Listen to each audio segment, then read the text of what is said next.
An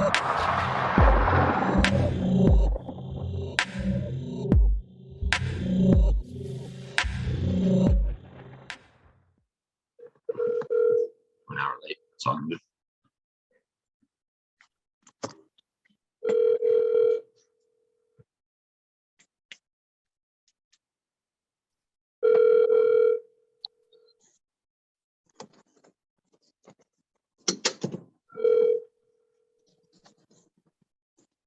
Forwarded to an automatic voice message system. Affordable recap. Call again. Gone, hung up. All right, he's calling me right now. Can you put yourself on mute, Justin? Yep. Here we go. Hey, what's up, Nathan? It's Carlos. Hey, how's it going? Good, man. Yourself? Oh, just I'm tired like every day. Hard work. Hard work. Oh yeah, it is. Oh, it is. I know I'm a little bit late. I was a little bit occupied. You guys have some time?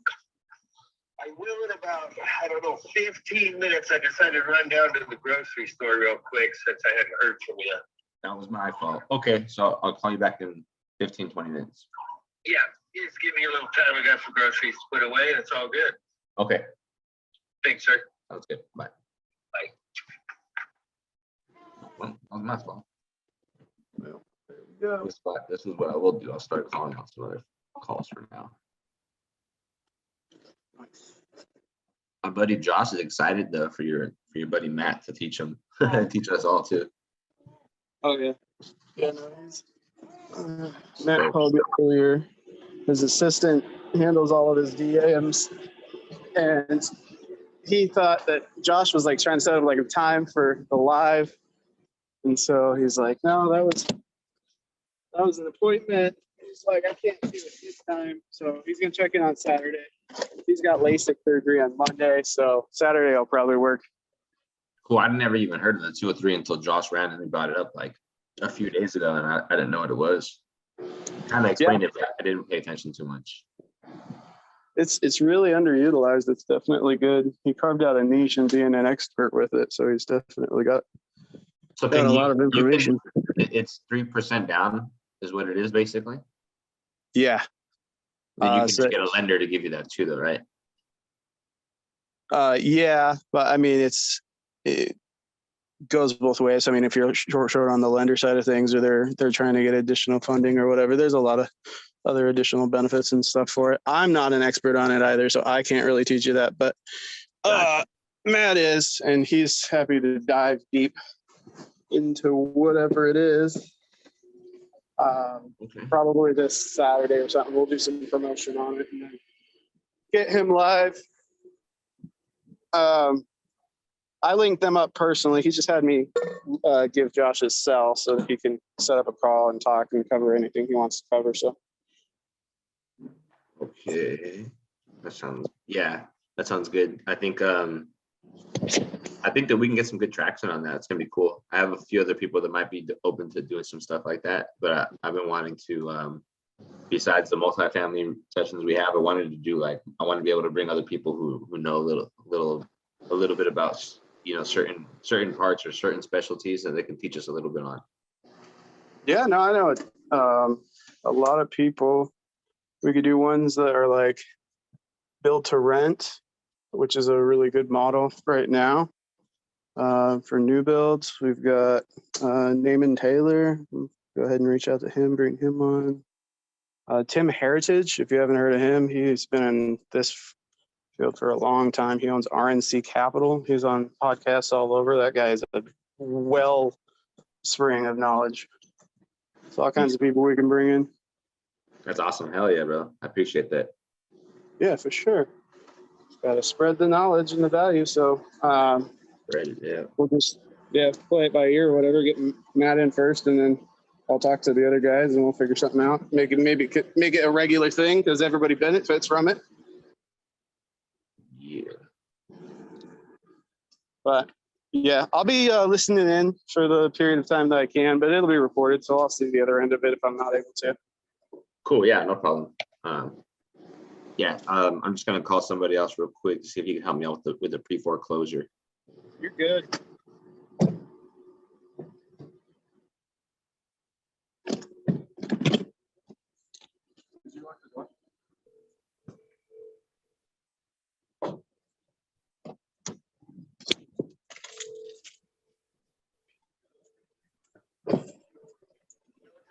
What's up, bro? I'm about to hit a quick workout. Just got to a park. But tell me what's going on, man. Not much. I just wanted to know if maybe you can help me out with a pre-foreclosure deal in California. Wanted to know if you had some time, maybe you can. I don't know all the questions I could ask this guy, but he just he believes that he already feels like he's gonna lose the home and there's no other way out. Auction is in, or foreclosure or auctions in 10 days. What happened was, I don't know all that stuff yet. I talked to him briefly the other day. What I did find out was, I guess in 2007, he like pulled the mortgage. I forgot what he said he did, where I think he did like a loan modification and try to reduce his payment from 4,000 and it came down to like 1,800 or something. But I guess there was like a second position amount that was due, or some type of loan that came with it, and it was like $80,000, and he wasn't aware of it.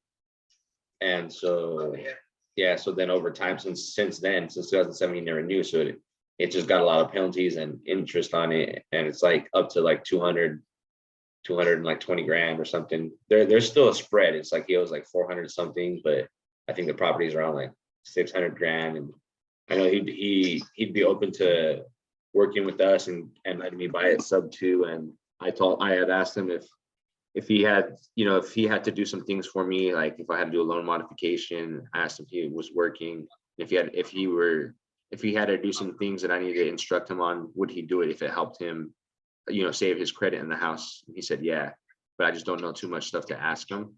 Wanted to know if maybe you had some time. I jump on a call with him and call you, and maybe we can figure this out. Yeah, sounds good, bro. So his main thing is what, staying in the home or just preserving his credit? Preserving his credit. Yeah, he's already like packing up already, like has already accepted that he's not going to be able to protect himself or get out of this, So yeah, we can do it. It just depends on the servicer. That's the main thing. Some servicers are really gay, and we probably won't be able to do crap. Some servicers, like the one I work for, if it's the one I work for, bro, it's no questions asked. So I mean, I have a stipulation for judgment. That's all I have right now. that's what makes or break it. So yeah, let's do it, man. I'm gonna work out, but send me like, I don't know, his contact info or whatever you need for me to do. If you want me to call him, or if you want to hop on a call with him. Yeah, or so the form that I usually fill out. yeah, so I'm on my live calls right now, so I could either like we can 3-way it, and it's going to be recorded on my YouTube anyways. So we can 3-way it so I can have the recording, because it's a lead from somebody else that I work with he's a PTP guy. I close some of his like radio ads, and so I usually use an app that records everything. But I'm sure that if I can record this and give you, like, put you on a 3-way so you can help me out on the actual live call, that I can just record it on my YouTube, and I can edit that video and just send it to him to keep if he needed it. Okay. Yeah, bro. I'm always trying to help you out. I got you on my VIP list, so whatever you need, just let me know, and we'll get it done. Cool, brother, man. Yeah, I appreciate it. And then I'll let you work out, and I'll most likely probably interrupt you in the next 30 to 45 minutes. That's cool, man. Just yeah, give me like at least an hour. I have a meeting at 7 and 8, so I'm here at the park, probably gonna work out. That's so funny. I'm like, I'm just gonna interrupt you in like 30, 40 minutes. That's cool. It would be better. Honestly, it would be better if the form that I used to have that I had Emily fill out. Remember that form with the auction date and arrears and all that stuff? Maybe I can get all the information with him, on the phone today, and then I can jump on a call with him tomorrow and set it up. What can you send me over that form, and then I could just get all the information? Yeah, because honestly, that's all I need. Like I've wasted already a lot of time hearing the seller story and stuff, and not to be insensitive to them, but I do it for my W-2, you know? So Yeah. I'm already numb to it. But that form, I already know what I could do and can't do, Okay. pretty much. So I'll send it to you right now. And yeah, if you want to get it from him, I'll get back to you for sure, bro. Yeah, I'll get it from him, because I'll jump on a call, I'll help him out, and then we can just do a follow-up together tomorrow or something when you have more free time. Yeah, no. Cool. And then Do it. I was talking to Aaron as well. He said something about this Airbnb deal that he was looking to partner up with me on or something. Not sure if you're working on it. Yeah, Wednesday. Yeah. That's the one. So yeah, we'll jump on a call then if you want three-way, and I'll look at both the deals and see if I buy them both, or partner with you guys on one, and then see if I can buy the other one if we figure out the numbers. Okay. That sounds dope, bro. Let's get it. As many more properties, more deals, the better. Let's do it, brother. All right, man. Thank you. I'll send you the form. All right, bro. Bye. All right.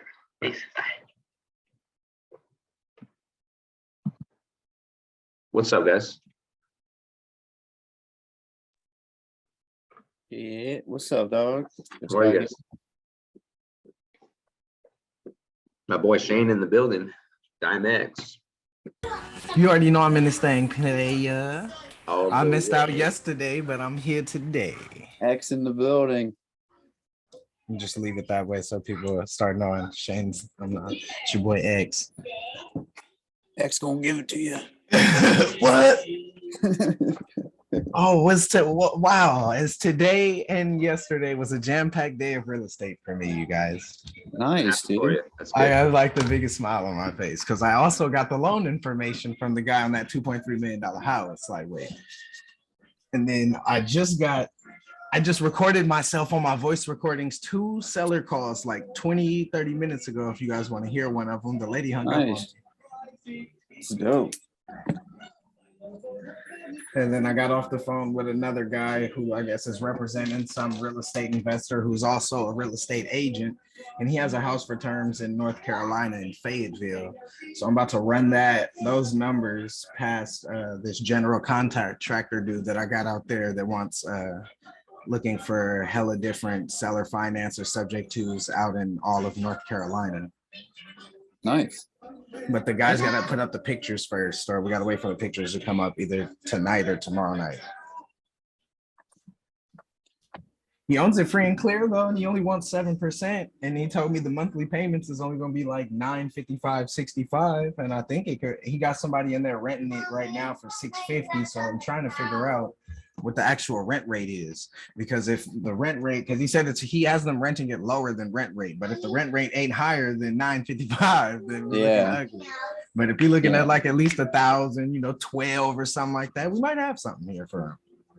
Because he said it don't really need no type of rehab like that, other than what you want the house to look like. When the sellers say that to me, I feel like, all right, it ain't that bad in there. It's livable because somebody's renting it. So Right. if it's what you want it to look like in there, then it's probably, easy work.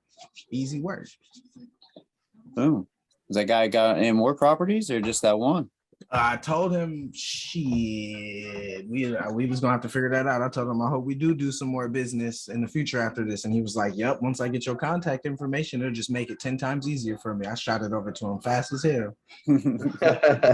Because he didn't say he was an agent. him fast. Yeah, he didn't say he was an agent or nothing like that. He just said he's representing a guy who is an agent and also an investor. So I'm like, who the hell is he? I want to be that type of guy.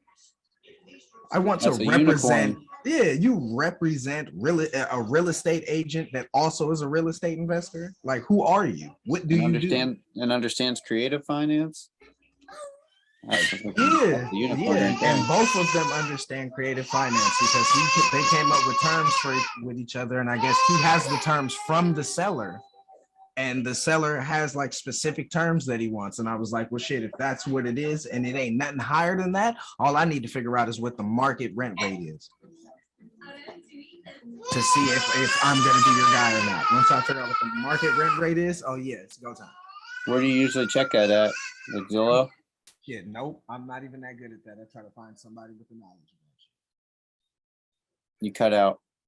I usually will get on. I get that from the seller most of the time. It was just lightweight, kind of hard to hear them, and I sound like, hey, and then he sound like an Indian. Not being racist or nothing. Hey. I can't hear you at all though, bro. You're like super faded away or something.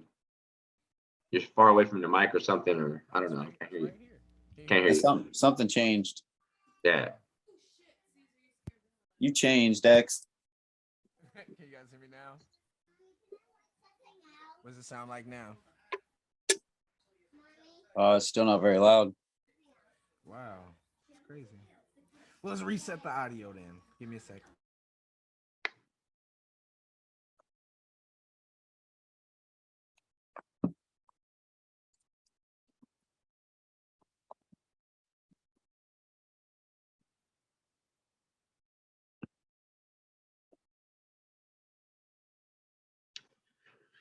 All right, so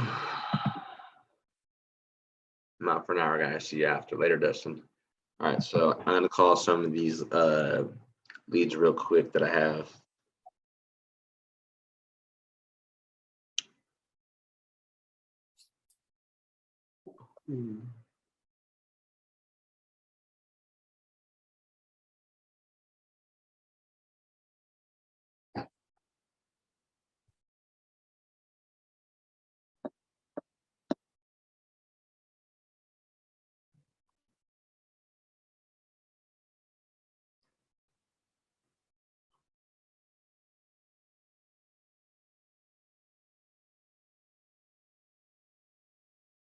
All right, 695.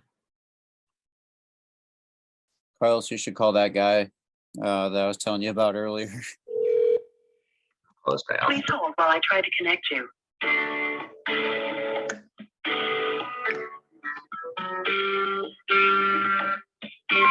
Sounds like I'm not calling a seller anymore. Sounds like I'm calling a business.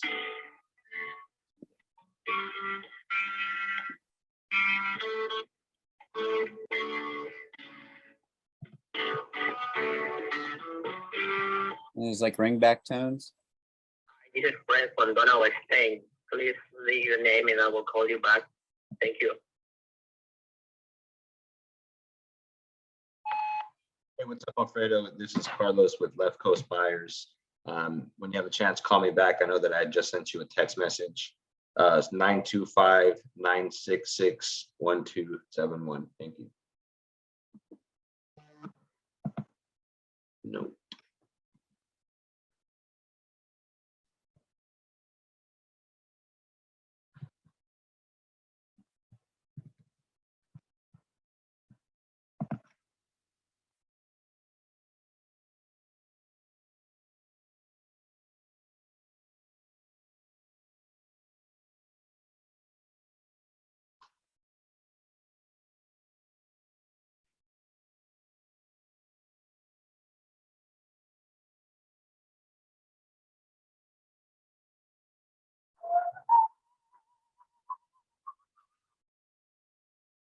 All right. Hey, what's up, Alfredo? It's Carlos. Hey, Chapao. Hey, how you doing? Good. Hey, I just had a couple of questions for you. I know that we kind of touched base last week, and I had a couple of questions that maybe you can help me out with, so that I can see if I can help you out further on the process. Okay, so do you know when the auction date is?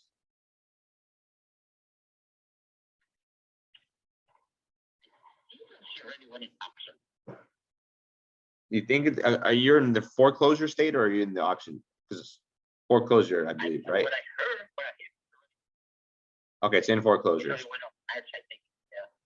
Okay, so it's in foreclosure. Now, do you know the date for the actual auction?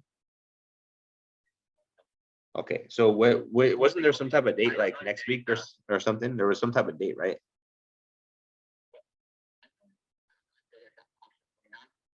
the bank already owns it. Okay, That's why I went to court. okay. For some reason, I was thinking there was like the 28th or something. There was like some type of scheduled date that we had to work with you on. This the date 26. That's the last date I have to pay us those 212 by the court. But I don't know if that date actual date, I don't know on that point. The only thing I know is that I have to come up with those 212. Okay, so it's 212,000. And then what's your the original mortgage for? How much? 230? The first one, Yeah. is a 230. Okay. So 230. And then so the arrears, the late payments are the 212,000, right? Okay. 212. Okay, so from 80,000, it went up to 212,000 since this happened in 2007, all that time, right? It just gave you penalties and everything. Okay, Yeah. got you. So I'm just putting this down, and then you have you heard of the COVID forbearance? I brought it up to you last week. Whatever's gonna happen. Because what happens with the COVID forbearance is the state will help you out, reduce some of the money that you owe in late payments, since a lot of people, struggled from pandemic and issues like that. It's a program that'll help clear up some of the arrears, some of the late payments. So then it'll reduce the actual amount owed, making it easier for an investor to get in there and pay less for the late payments, right? Yeah, gotcha. So that's why I just wanted to make sure. So you haven't, so that's something that we may be able to try together. I know that you would have to call in, so I might just be able to help instruct you and see what we can do that. And then, do you know what type of loan it is? Is it like an FHA or a conventional loan, VA loan, things like that? The second loan, I think a conventional, something like that. For the second one? Yeah. Okay, and the first one? The first one, I don't know what's that.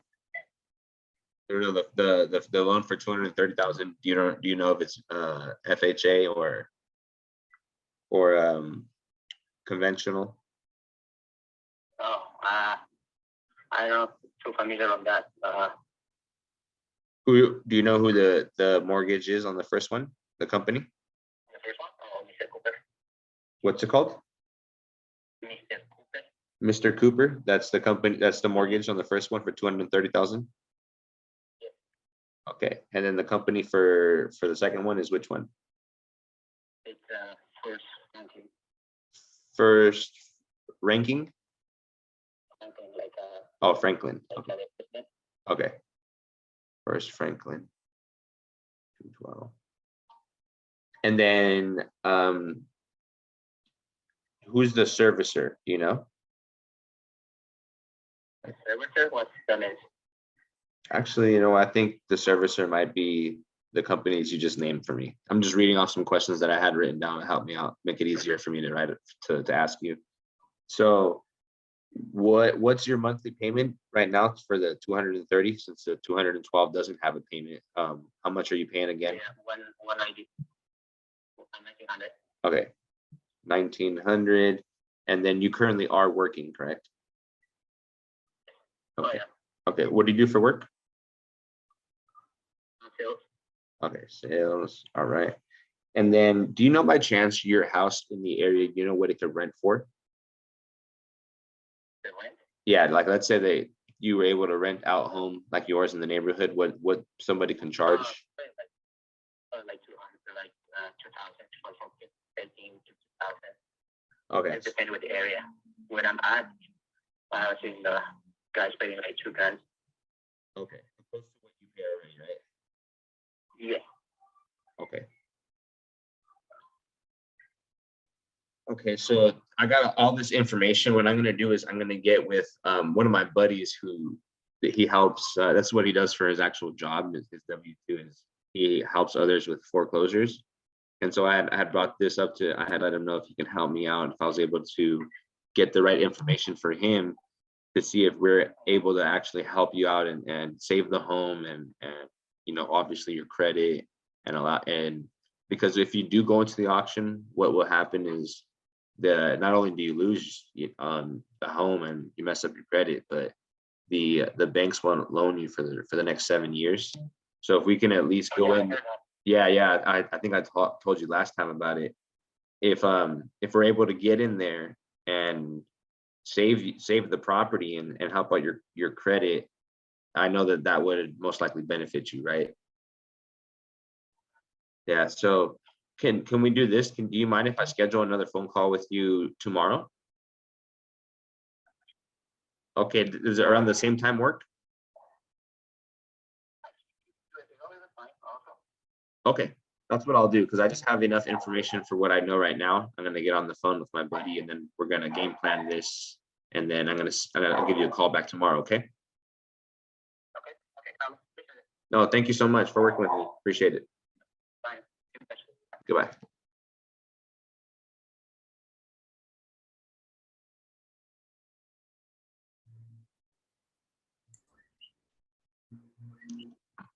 All right. You guys can hear me better now? Yeah, I can. Hey.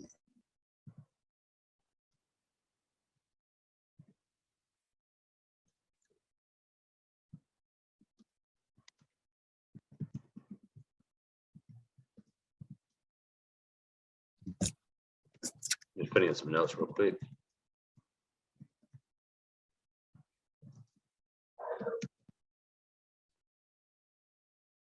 Da-da-da-da-da.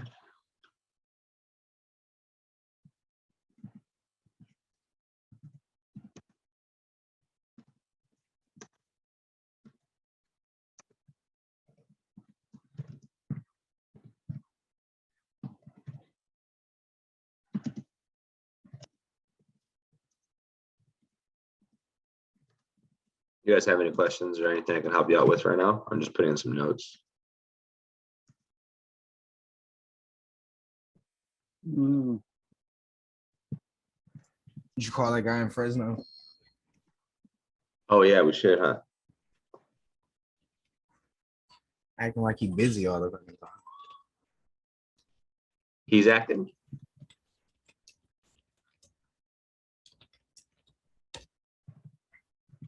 Andy, what are you saying? Are you looking to buy them cash or do you want to buy them creative? Everybody wants a creative deal. So just know you want it creative. I take my time to lock up a contract creative. Everybody wants a creative deal.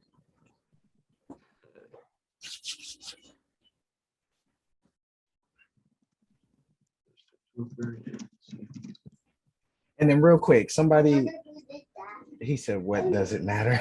I'm trying to get this shit right. So I was talking to the dude. He said he got a loan for $720,000 at $6,500 a month, and then when I looked at it on Zillow, it said the house sold in 1993 for $650. So I was like, okay, so he got a loan for $720, but at $6,500 a month, he would have had that loan paid off in 10 years. Unless most of that is still like interest. Oh, see, now I'm understanding. Most of that is interest. So his monthly payment isn't being paid off in full at $6,500. I asked this motherfucker if he ever refinanced on the house. He said, what does it matter?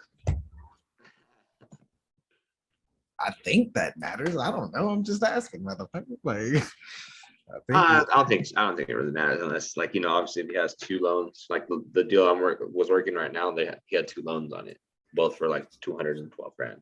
oh, Yeah. so that doesn't matter. Sorry, Lawrence, motherfucker. Trying to get Carlos to get that to get this. We're Stan when we need him. Somebody to underwrite this 2.3 mil real fast for us.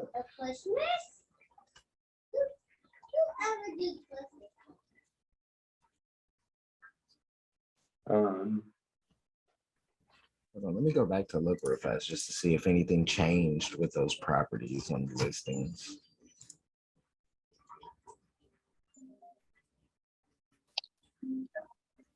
What's up, Josh? Pick a Fizbo right now and just call it. Just grab a Fizbo.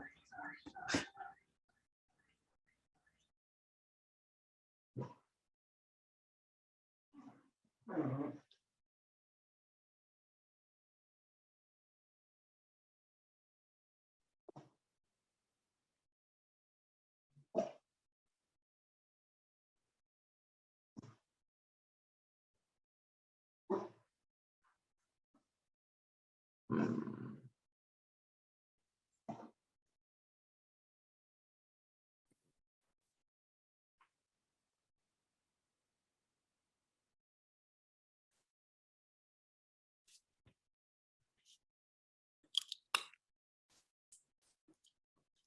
What's going on with the powerhouse gang? What's going on, Carlos? How you Gang, doing? gang. What's cracking, brother? Oh, just come to soak up some game, sir.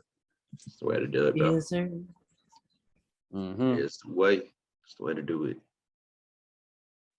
I'm just looking at some notes real quick. Hopefully you're looking at that 124 units, sir. I sent it over to my multifamily guy. Hell yeah. Yeah, he helps me and Stan like in certain projects that we're working on. He's a good guy. Nice. Yeah, but he's definitely experienced. He also lends on properties, and he looks for like 30 units minimum in Texas, but 50 plus minimum in like the eastern southern states. Oh, okay, sweet. Yeah.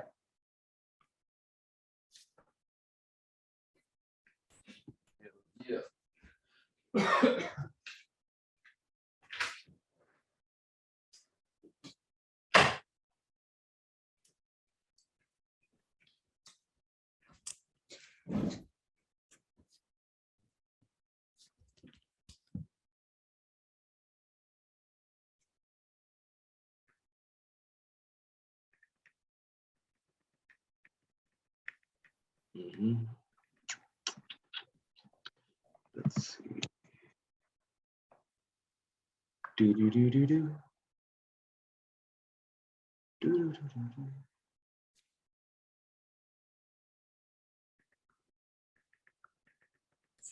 Ooh, they're off market now.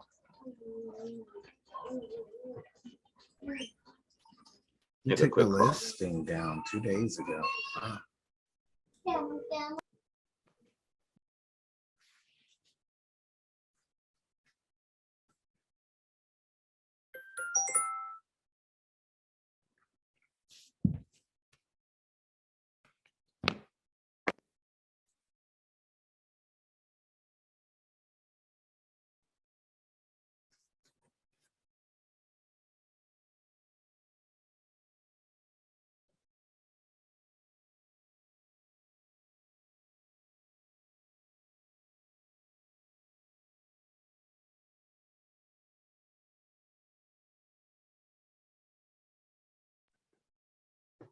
All right, cool.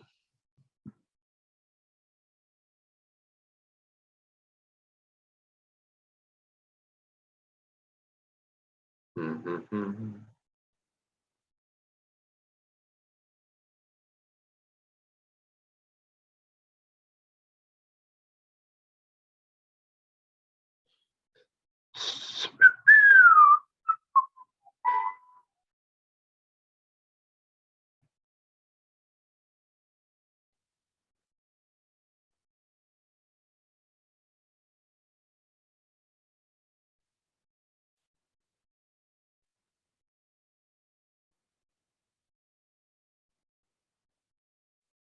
All right, so got a call.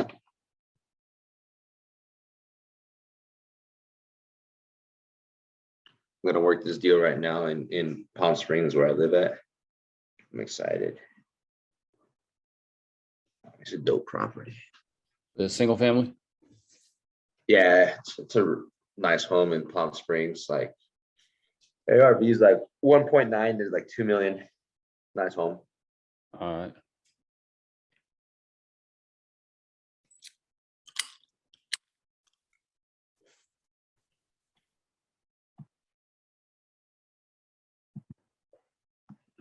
All right.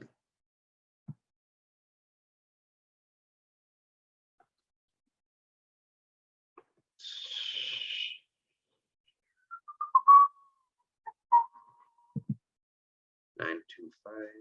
Let's see. Mhm.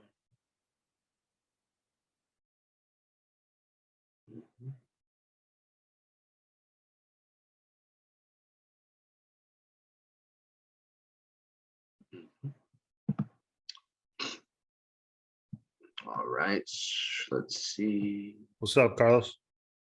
What's cracking, brother? How are you? Good. How you doing? Let me turn my thing on so you can see me. I'm good, brother. What's a call between? I was on the other link, man. I was wondering what the deal was. I sent you the wrong one. My buddy sent me a Zoom link to jump on his, and then we decided to go online. So we just switched it back. Should we call your guy up first? I mean, I Yeah. called a couple people, but we should call your guy up then. Yeah, I talked to him after we had talked last and basically just said, hey, our underwriters took a look. We're definitely interested. Wanted to kind of get on the phone with you, see if we can get a little information to see if we can make it work. So I've set it up for him and I think he should answer and we could kind of dive into it. Yeah, so I looked at, I found one comp that was built within like a 10-year period, a couple like within like the same square feet and build out. Yeah. And it sold in April. That was the most recent one in the neighborhood that's pretty similar to that one. It sold for 1.95. And then I did see Redfin says its estimate is 2.1. And I did see some other properties sell for like 2.2 and 2.4, but they look a little bit newer build, like a little bit more modern square built and everything. Totally different style. So I didn't use those ones as valid comps, but I did use the 1.95 one more as a valid comp. That's where I was at. I was between like 1.8 and like 2.1, the stuff that I pulled up. So as you can see inside, it looks pretty clean, but like you said, some of the flooring looks a little older and but shit, it would be a money Airbnb or something, you know? Is it 3-bedroom or 4-bedroom? I want to say it's 3. Okay. Let's see, I'm just checking out the It Airbnb. doesn't even have that on there. On the Redfin, it does though. It does have the bed bath. Mm-hmm. I think it's a 4.3.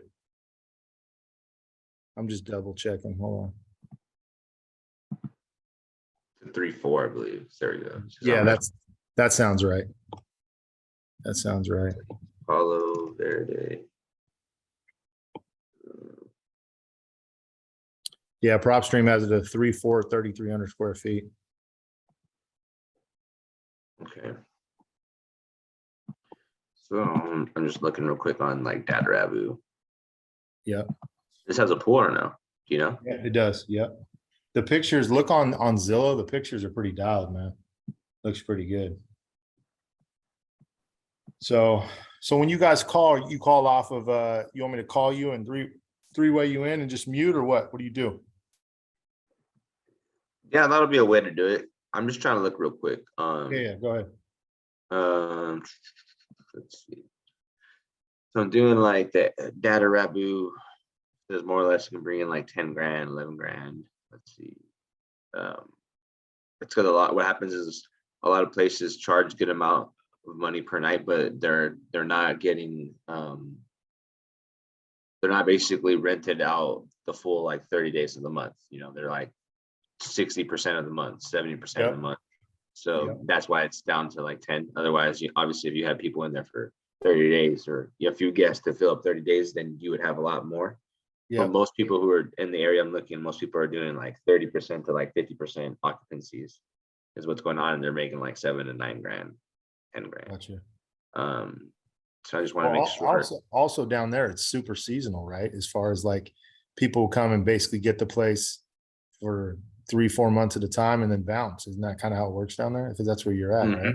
Yeah. So during like the like springtime is when people come here a lot, and that's during like winter too. But during spring, it shows like so in January it's around 9 grand, and then February, March, April it's like 12, 17, and 21,000.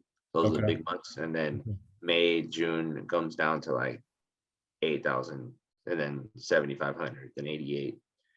So could be doable, but here's the thing. I think that maybe even starting off where are we at on August, like even let's say we get this. Yeah, what are we gonna do for the next 4 months? Yeah, so for the next couple of months, we might not even really cash flow. We might bleed out a little bit, you know. So maybe we try to get a 60-day close or something like, you know what I mean, to buy us a couple months. Because I think he's open to that. We can just figure out, see how much like like what could rent for per month, long term. Yeah, yeah. What's what did you say that source was? Data Ragu? What'd you call that? Data Rabu, yeah, Data Rabu, DATA.RA, B for Bravo, B for Bravo, U for umbrella. Data Rabu. Okay. There's AirDNA, then you can use Mash Visor, and then like Airbnb, you can actually check out the Airbnb. Yeah, Air DNA. I've Let me used see, I that. think I can share my screen. Watch. I'll share the screen. So boom, I share the screen. This is one of my Airbnbs right here that we have already listed. It'll show you like people who already put some bookings in there. Okay. But yeah, so I'll come up over here, Data Rabu, click on this and hit AirDNA, stuff like that, Match Visor. Yep, Air DNA. Like I said, I've used that and just haven't Mhm. done enough of these. So check it out. So I just put in the street right here, East Palo Verde, and I put Yep. in 4 beds. And so then I clicked on the 75 percentile, hit the Yep. filter options, rolled down in the filters and just click parking, washer, dryer, kitchen, pool. Because if we would do Airbnb, we would have at least, the washer, dryer, kitchen in there. Yeah. Parking is available, pool, Hot tub. we have hot tub, Yep. is cool. So then we hit that, we click on apply filters. Got Okay, it. brings it up to 12 grand with the hot tub.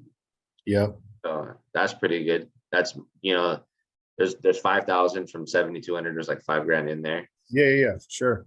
See, seasonality changes too. Look at, so now it goes up. It basically secures us almost every month except for these 2, Yeah. which are the months that are the next 2 months right in front of us. Yeah. So let's close that So we bitch can do something where October. we lock it up and like you said, in 60 days, or here's one thing, we can do it where, yeah, where we lock it up and don't close until like the November or whatever. Or October But 31st. during all of that, we can Yeah. start getting funding and everything to get the Airbnb furnishings, get in there and furnish it. If he's not, is he living in there? Yeah, he is in there. And I was almost thinking like, because he said something to me about moving out of state, and then he said something about moving out of country. So I thought like saying like, yo, how much, we'll pay 100 more grand or 50 more grand to leave the furniture. I don't know what he's got That's in the there. But furniture. yeah, buy it furnished. It'll be, because it's 3,000 square feet. It's nicer. It'll probably cost like 25,000, 30 grand to furnish a property like that. Yeah, for sure. Well, he has a pool too, so it might cost anywhere from like 30, 35 grand to furnish even the outside, like to get the pool looking nice and have some umbrellas and some chairs and lounge chairs and stuff. Yep. I know where it's at. I was working a piece of land in that area. It's a nice Okay. community. Okay. Yeah. That's cool. So what do you want to do? You want me to call you and then call him on 3-way? Yeah, just call him, call me, and then put yourself on mute on the actual Zoom and then call him up on 3-way. Okay. And then do you want me to kind of pass the torch, or you just jump on immediately and just be like, yo, this is Carlos. I work with Mike. Wanted to get a little information from you on the property, yada, yada, yada. Yeah, it's not gonna be too hard because you already have a lot of information. We already ran the Airbnb scenarios. We're just gonna Yep. basically be transparent right here and tell them, look, you got 7,200. That's what you owe. Here's the thing. We might have to make a payment to him, right? I'm pretty sure he might want equity in the Yep. deal, Yep. right? So this is where it's gonna get a little bit tricky, where we're gonna figure out how we're gonna do this. We might be able to give him some money down and not make a payment to him. Just, and maybe for the first 12 months or 24 months to make sure that we're really cash flowing. So we Yep. might be able to make a payment and then be like, hey, can you give me like 12 months so I don't make any payments to your equity so I can sustain cash flow? And then starting on the 13th month, I'll start making payments to your equity since we are actually going to be making money with the property. So we Yep. can figure something out like that. Okay. And then for like I guess the balloon, we let him to kind of determine that, huh? When he wants. Now same thing right here. If he says, oh, I'm only open for 2 years or 3 years, the reality is the economy is coming down. Yeah. So in 2 or 3 years, how am I going to balloon him if like the house won't appraise for that? The price. Yeah. For sure. So I would, same thing. We would need to talk to them and tell them, look, I need like 7 years or something. Otherwise, I won't be able to balloon the right way I want to. And there's other ways, like you can get, hard money lenders or other lenders to get in there. But if the economy is down, the lenders are going to have a more difficult time justifying the price you still owe and stuff like that. Yep. Let's give them a call. All right, for sure. I'm gonna call you right now. Hold on. Let me mute this.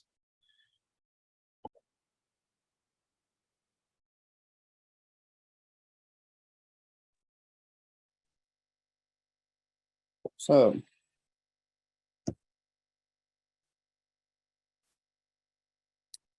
It's crack-lacking in here.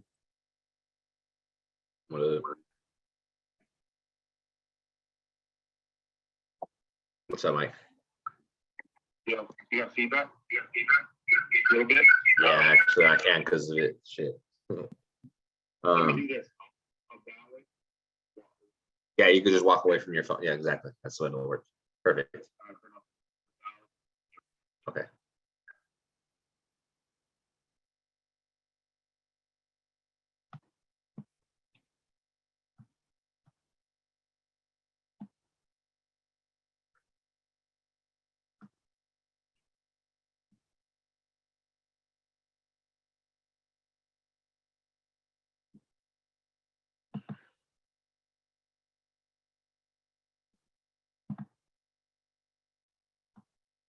Hey, Mike, there? This is Mike. Can you hear me?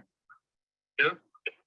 Hey, I got called up here from our acquisition side. Just wanted to kind of join you guys on. We talk a little bit about property a bit more.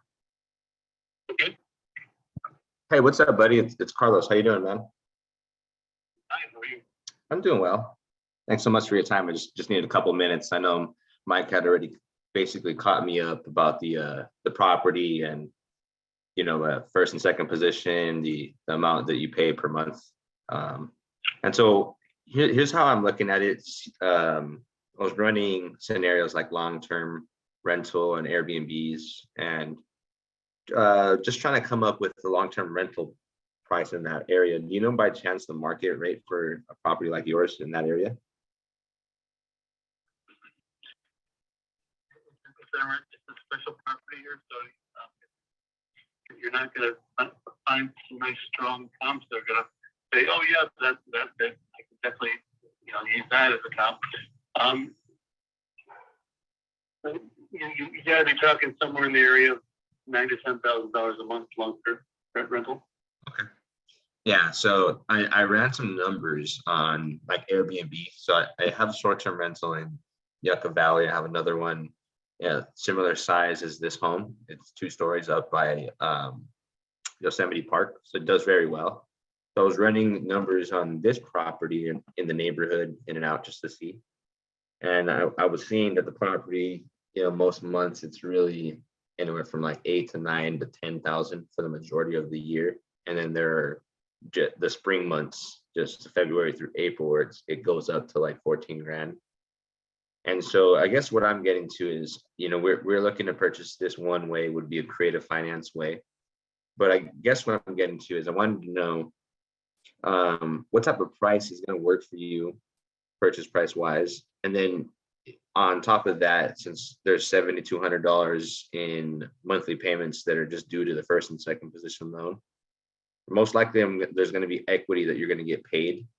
And I just need to figure out what the difference is from what you owe to what the equity is. And then if we can fit numbers in there where I then have to add a payment to your equity and then still have to cash flow. So I kind of just want to figure that out. I looked at some photos online on the property, and what I got was, I looked on Zillow. I didn't find too many crazy photos on there. I did see some on, I think, Redfin. Where am I at? Actually, I don't have many photos. All you guys had to do is ask. I have a link for all current photos. Oh, it's beautiful, and it's not far from me. I live in Cathedral City, so I'm like right down the street. I'm obviously, not far from it. I just, just come in contact with Mike. He's just, notifying me about this property. That pretty interested in it. So let me ask you, with the current condition of the property, I know you have some photos. What's the interior look like? I know the house is very unique, and I'm sure it's nice. But when was the last time anything has been updated, or is there anything that I need to update in there? The property is in perfect condition here. It's stunning, inside and out. Okay, so basically, it doesn't even need any updating, right? It's like ready to go type of thing. It's absolutely no updates here. I'm in this business here. I'm a mortgage broker. I've been a successful mortgage broker in Palm Springs for a dozen years, in Los Angeles and in Chicago. But I mean, you guys know what was going on in the market about the first quarter of this year here. I could have sold this property blindfolded for $3 million. Yeah, yeah, I know. I've noticed this since last month, the big shift, you know? Everybody was bold in the first 6 months. We were all bolder. It's a little bit different now. Yep. So I mean, again, I don't know if this is conveyed to you or not here. This is not a distress situation here. I don't have to sell here. We wanted to downsize, but I don't have to do it now here. We own a half a dozen other rental properties throughout the area, the mountains, the two mountains, the Big Bear and Idlewild and stuff here. So we're not any, we like to sell here, but we're not gonna take a bath on it. Right. No, and I'm not asking you for that. I was just curious to see what number you were looking for. Because how I look at it is, I'm gonna buy something cash. Obviously, I'm most likely as an investor gonna do a fix and flip. Your house doesn't need any work. I'm sure you want market price because it's worth that, right? So I can't make money on the front end of it. So it doesn't rule me out as the buyer. It just rules me out buying it cash. The other way is just on terms, you know. The thing is that the reason I even opened myself up to talking about a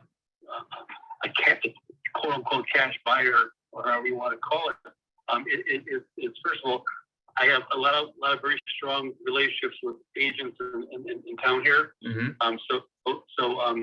It'd be very, very hard to mainly one main group would be very hard to go outside of them and put on the market with someone else here. So I wouldn't mind losing a little bit of money here to sell it direct. And then of course, I'm not paying any commissions and stuff there. So take commission off the top and stuff here. If I was to put it on the market right now here, I'd probably put it on the market for $2.5 million.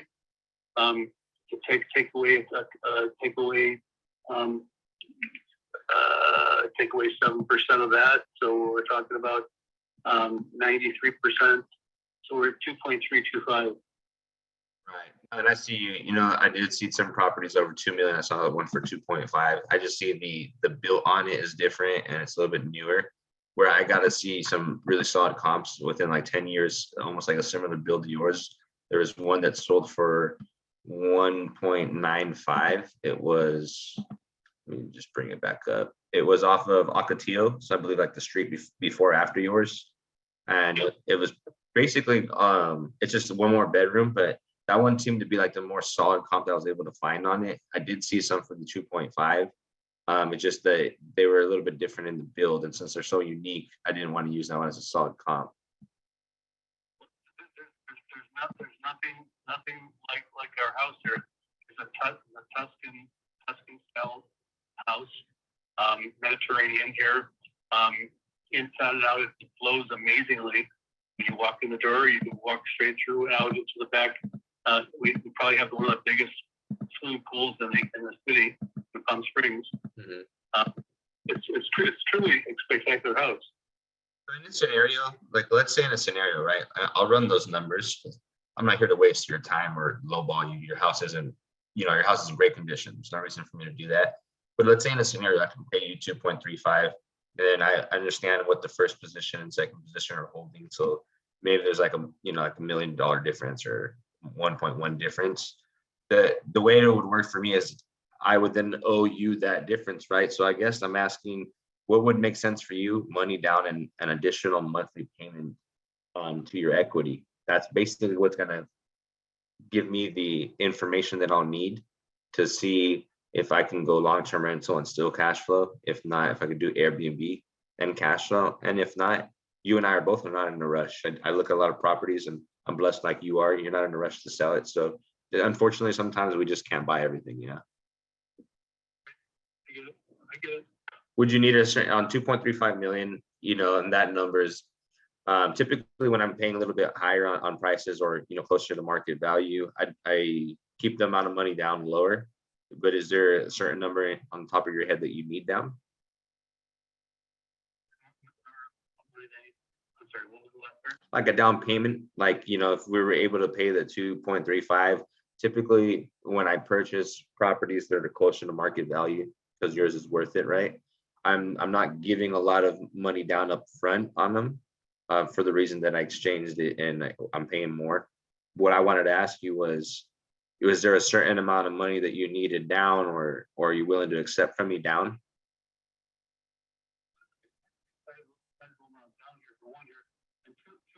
I mean, how many times have you done this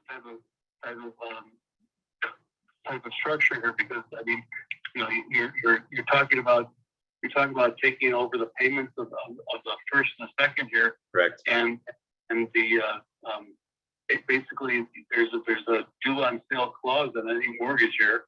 So if we're transferring in any kind of ownership here whatsoever here, there's a due on sale clause here, meaning that if there's any kind of problem and there's a mortgage payment missed by a little bit of time here, they could call the notes. Yeah. So I'm aware of that too. And to answer the first question about, you know, how many times I've done it, I've purchased, I don't know, half a dozen homes this way. And I have them all right now. I have a few in escrow. I work with a partner of mine who's also a mentor that's kind of introduced me to this type of way to purchase properties. Makes it a lot easier, simpler for me to buy them as well. But yeah, so pretty much aware on it. We also sign documents. There's a document we have. It's called the performance mortgage deed. In this scenario, since we're buying it on payments, our name does go on title. You're basically gonna have first and second position with those two companies you have in first and second. Then there would be you on third position with the remaining equity.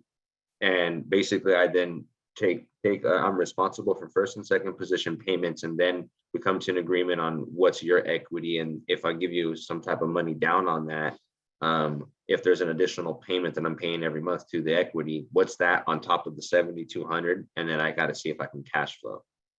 That's how I do it. It's just called subject to existing mortgage. The remaining equity is seller finance. You already know that part. And then the due on sale clause, we wouldn't be assuming the property, so I wouldn't be putting my name under it. I would just be taking over your existing debt and leaving it in your name. So tell me again, how are you changing the title on the first, second? So I'm not changing. I'm putting so in escrow. I'm dropping this in escrow and title. Kind of like you ever financed a vehicle? I used to be in I used to work at Cadillac right here in Cathedral City and then La Quinta. Kind of like if you ever financed a vehicle, let's say Wells Fargo or Capital One's the bank.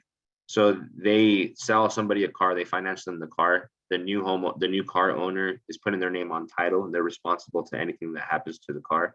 But Wells Fargo isn't the one that goes on title, they're just the lender. In this scenario, it's the same thing. Like let's say first and second position are Wells Fargo. Well, they're just going to stay in position right there as the lenders. I'm coming in to put my name on title. I'm responsible to the property. You don't own it, I own it. But if in a scenario, worst case scenario, there's an opportunity or something happens to me where I default on payment, get hit by a car, I don't have things set up correctly, whatever it is, the property gets deeded back into your name. Kind of like, you know, if you miss a payment in the car on your car, there's going to be a repo guy, right?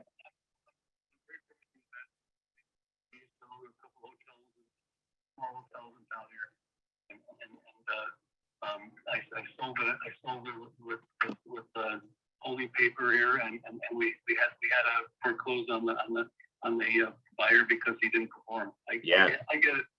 Exactly. The issue is there. Once it's all said and done here, and a first position buyer doesn't perform, you gotta hope that the property still has worth and value, so that it makes sense to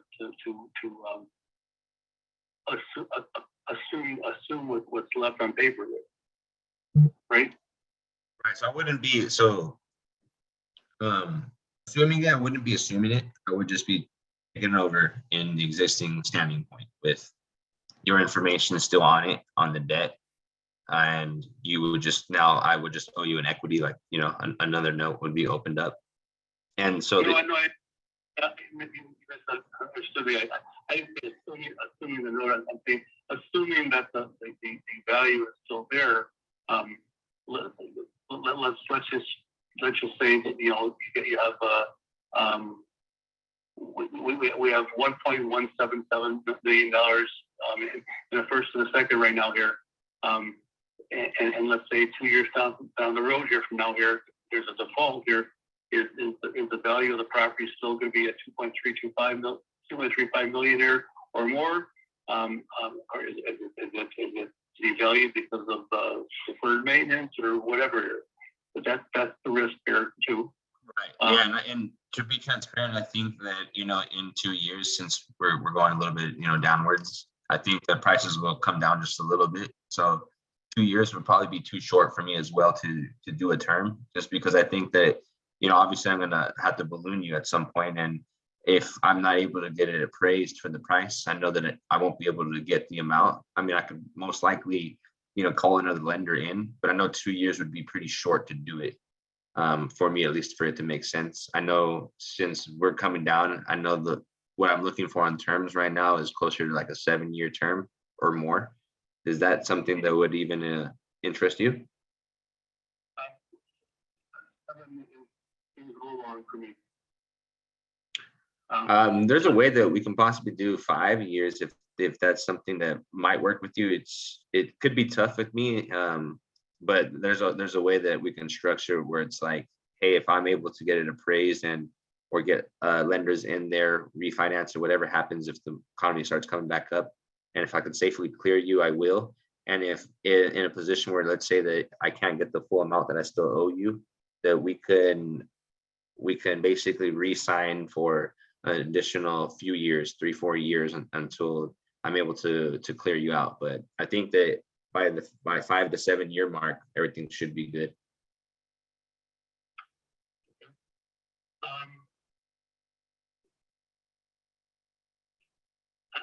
I'm not afraid of creative financing here. I just need to fully understand where we're at here, what you're presenting here. You asked, first thing you asked was how much we're looking to pull out here. As much as possible here. We wanted to downsize here, and maybe buy another property here. So that would entail something to the tune of probably $900,000. Okay, so the way it works when I do something like that amount, the only way that I can get some that amount of money is I'll pull a loan. The way it would work is I'd get an appraiser in there and most likely get somebody to lend me on, 70 to 80% of the face value of the property. You would just carry the remaining 20 to 30% of the note. Now on that scenario, since I'm giving so much money down, well, I'd have like 70 to 80% cash in hand. So I would actually give you more than the 8 or 9. But the only thing is, here's the only thing I have to do is I wouldn't actually be able to make another payment to you really. So I'll prepay, basically I'll pay you more than the 800 or 900, and I'll give you, maybe a few $100,000, $500,000 more, whatever closer to 60 or 70% is of that price. I'll pay you that. Now I just won't be able to make a payment since I'm gonna have a huge payment on that, the mortgage I just pulled on it basically. But you'll get more money up front. One thing is when I pull that loan, they're gonna want to sit in first position type of thing.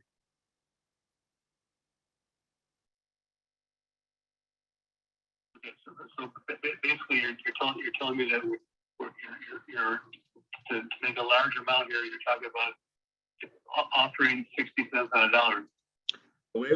So the way it would work for that, when it's that much money on creative financing, it's hard to cash flow if I'm going to borrow 800 or 900 from a private money lender or somebody else. Then there would be a substantial payment to them.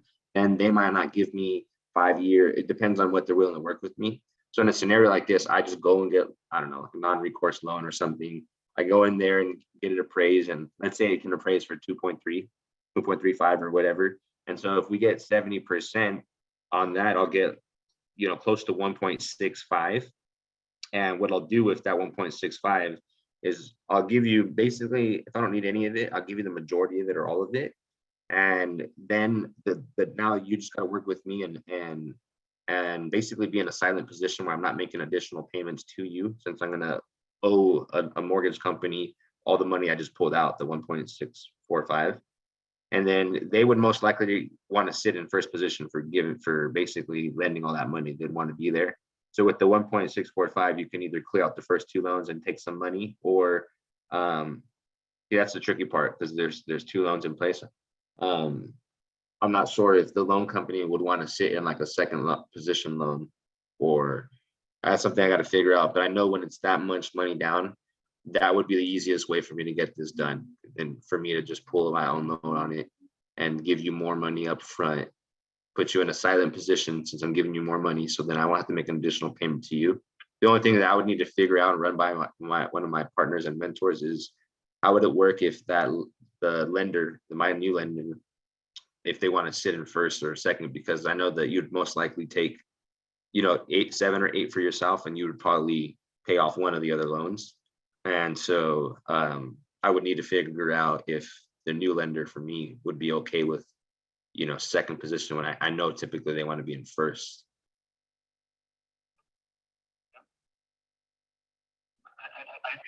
I think the problem with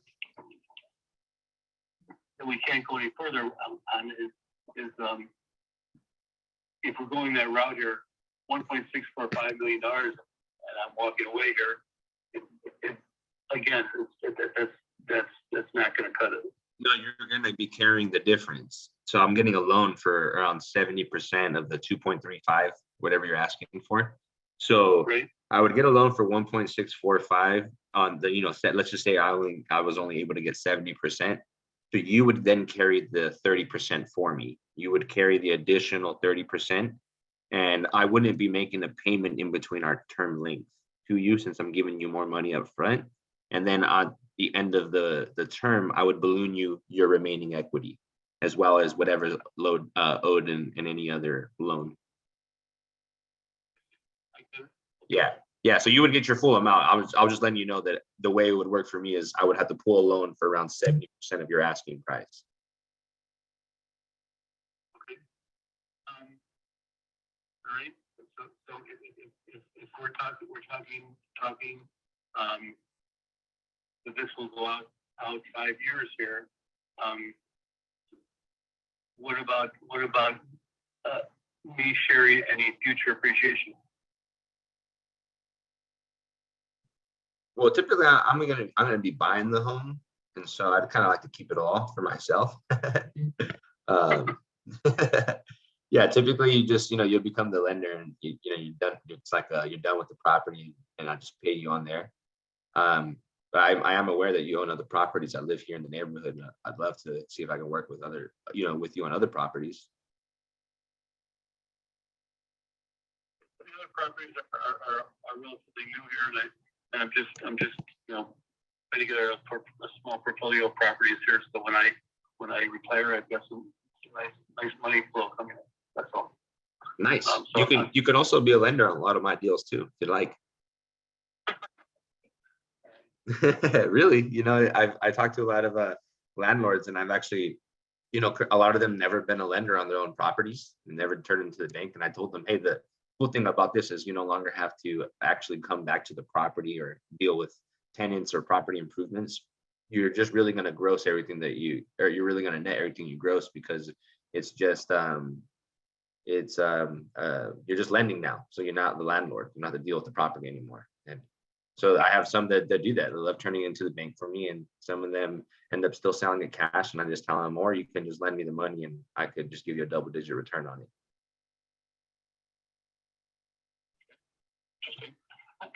And I'm aware. I mean, that's going back to 2001 when we moved here from Chicago. We bought a small hotel, and when you're buying small hotels here, you're not going to get the B of A financing. So we use private money.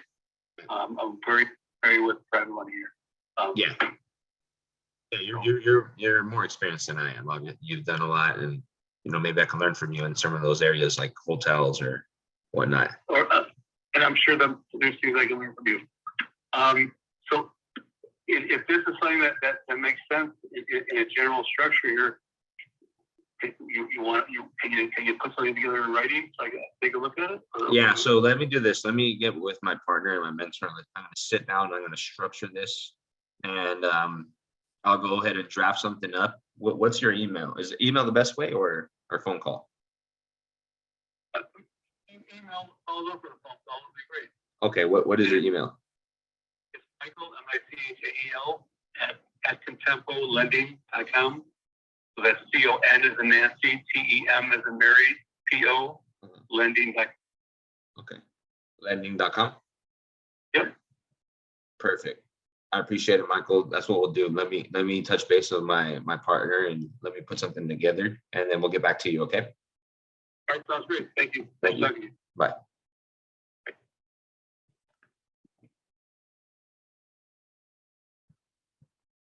What up, what up? You guys have any questions? I said, does anybody have any questions? I didn't even know who else jumped on here. What's up, Dan? Yoseo, Michael, Lauren, what's up, my girl? Jesus, Gillis, how you doing, man? What's up? Cool. So that was basically the Morby method, I guess, that I was trying to put together. Are you guys all familiar with the Morby method? Yeah. I'm not too familiar with it. No. So in a scenario where a homeowner has, the price was around 2.35 million, what they're wanting is what they wanted. And in a scenario where they're wanting such a large amount of money down, it doesn't really make sense for you to get a private money lender to give you that much money.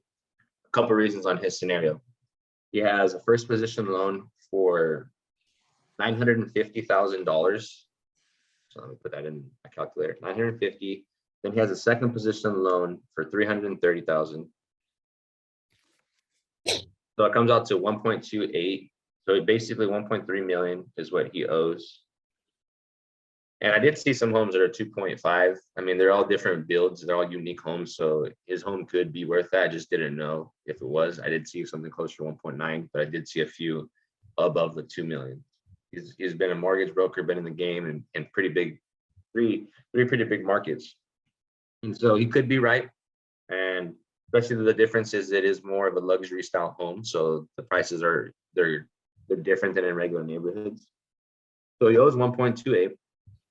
And he said that he wanted 2.5 if he were to list it, but he takes away 7% for commissions and whatever additional fees and says that he would take 2.35. I'm not going to argue with him right away. I'm not going to counter him. I'm just going to, first bring down the wall. He doesn't know too much about creative financing. Says he's done some of it, but doesn't know all of it. So we're at 2.35. I'm going to try to see if the numbers work. The first loan and second loan, they're about $7,200. Well, I did some numbers on Data Rabu, and this was the seasonality report on it.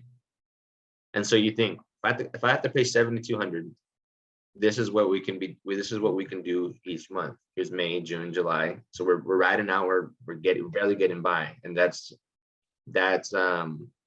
without any equity to him. I'll get to that since we're not going to be if we do go through with it, we wouldn't be making a payment to him anyway, since we're going to be giving him more money. I'll explain. But here's the thing. Let's say we do it this route and we do give him all this extra money so we don't have a payment. Most months we're going to be okay. We're going to make a little bit of money on these months. Right here, we might have to cough out some money out of our pocket if we don't make enough. But then we'll come back up right here. And then January, February, March, right? This is our bigger months. So right here, we write it out for next year. If it works, you save up a lot for these months and balance out these months. I think that for this to work, that 7,200 would probably be like the max.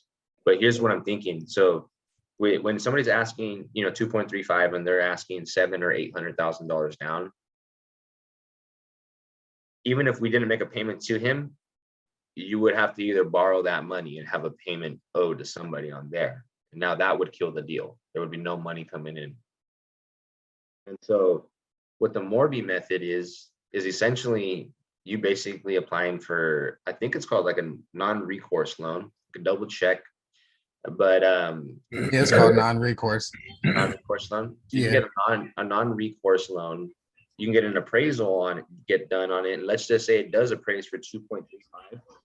Then then you would get up to 70 to 80%. So let's just say, you know, let's be conservative and let's say they give us 70% of 2.35 million. 0.7, that's 1.645. So 2.35 is what he wants.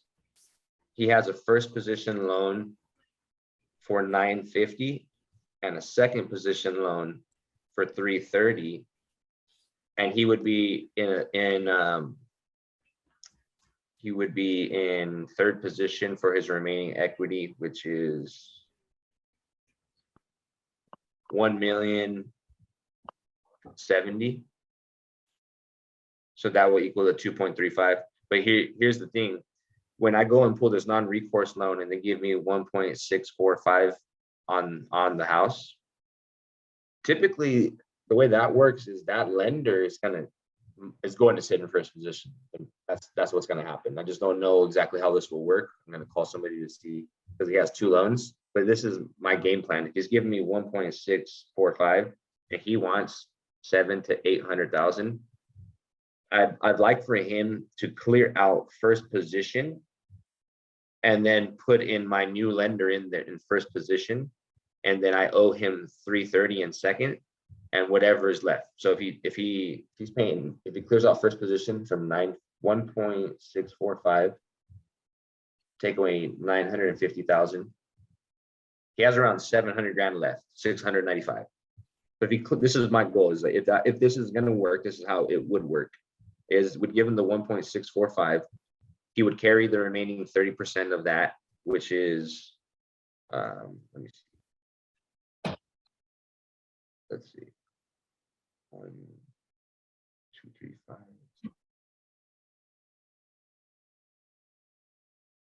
He would carry in third position, he would carry 705, or in his third position, he would carry $705,000 left is what we still owe him. So we would basically give him 1.645. We would clear out the 950 in first position with that. He would go and pay that. He would have remaining 695,000, which is right there where he wants to be, 700 grand. We'd have his second position loan of 330,000, and we'd have a remaining third position loan equity of 705,000. Now, we wouldn't be making a payment to his second position loan. I mean, his third position loan, since we're giving him all that money up front, we're going to put him on a silent position. So now we cleared out the first loan. So I don't know how much that frees up from the 7,200.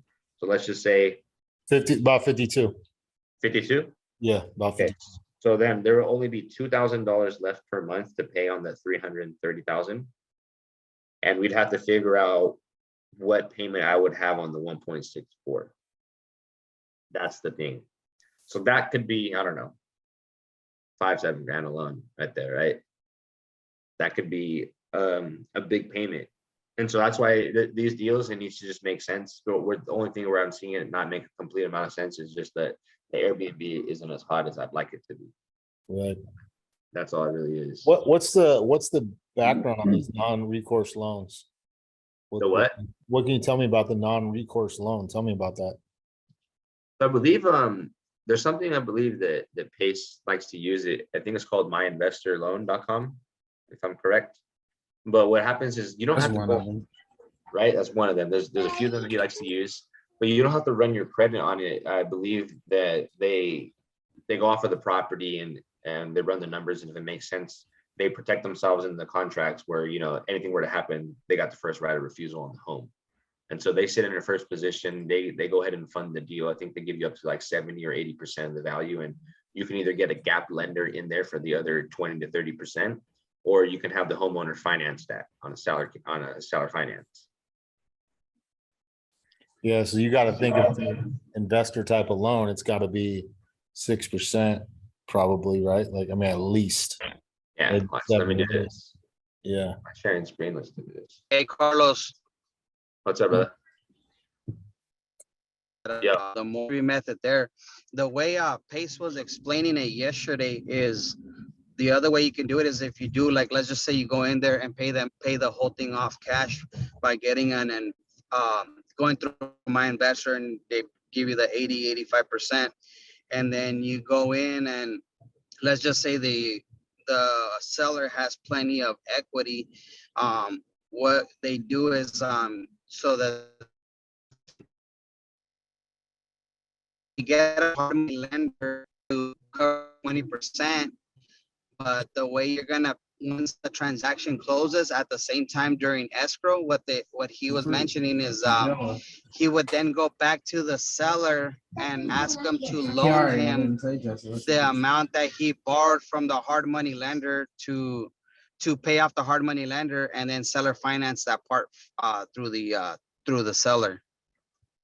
I was confused on the last part. Yeah, so what he was explaining was he get the private PML, which is through my investor loan, Uh-huh. and then get a hard money loan for the remainder. And then what he does is he asks the seller to loan him what he borrowed from the hard money lender, so that way he can seller finance that to you. Got you. So he gets my investor loan to go and give 70 to 80%, and then he gets a hard money lender to basically close on the transaction at 100% of the purchase price. And then he asks the homeowner, the seller, since he's probably caked up and has some money, hey, can you go ahead and clear out this, go ahead and pay this off, and then you just carry the note? Yes, that's how he was explaining it yesterday on Zoom, that they did one just like that. I was like, damn, that's actually pretty fucking genius. That is pretty cool. The thing is, he needs money. He wants to sell it to get something. The thing is, it sounded like he needed the money from this house to get to downsize. Yeah. Yeah, so I mean, that may or it may not work on this guy, but that's a really cool strategy for the future, for sure. Yeah, for sure. Yeah, this one's gonna be a little sticky. I'm gonna get on a phone call later with somebody who's way more experienced than I am to look at this.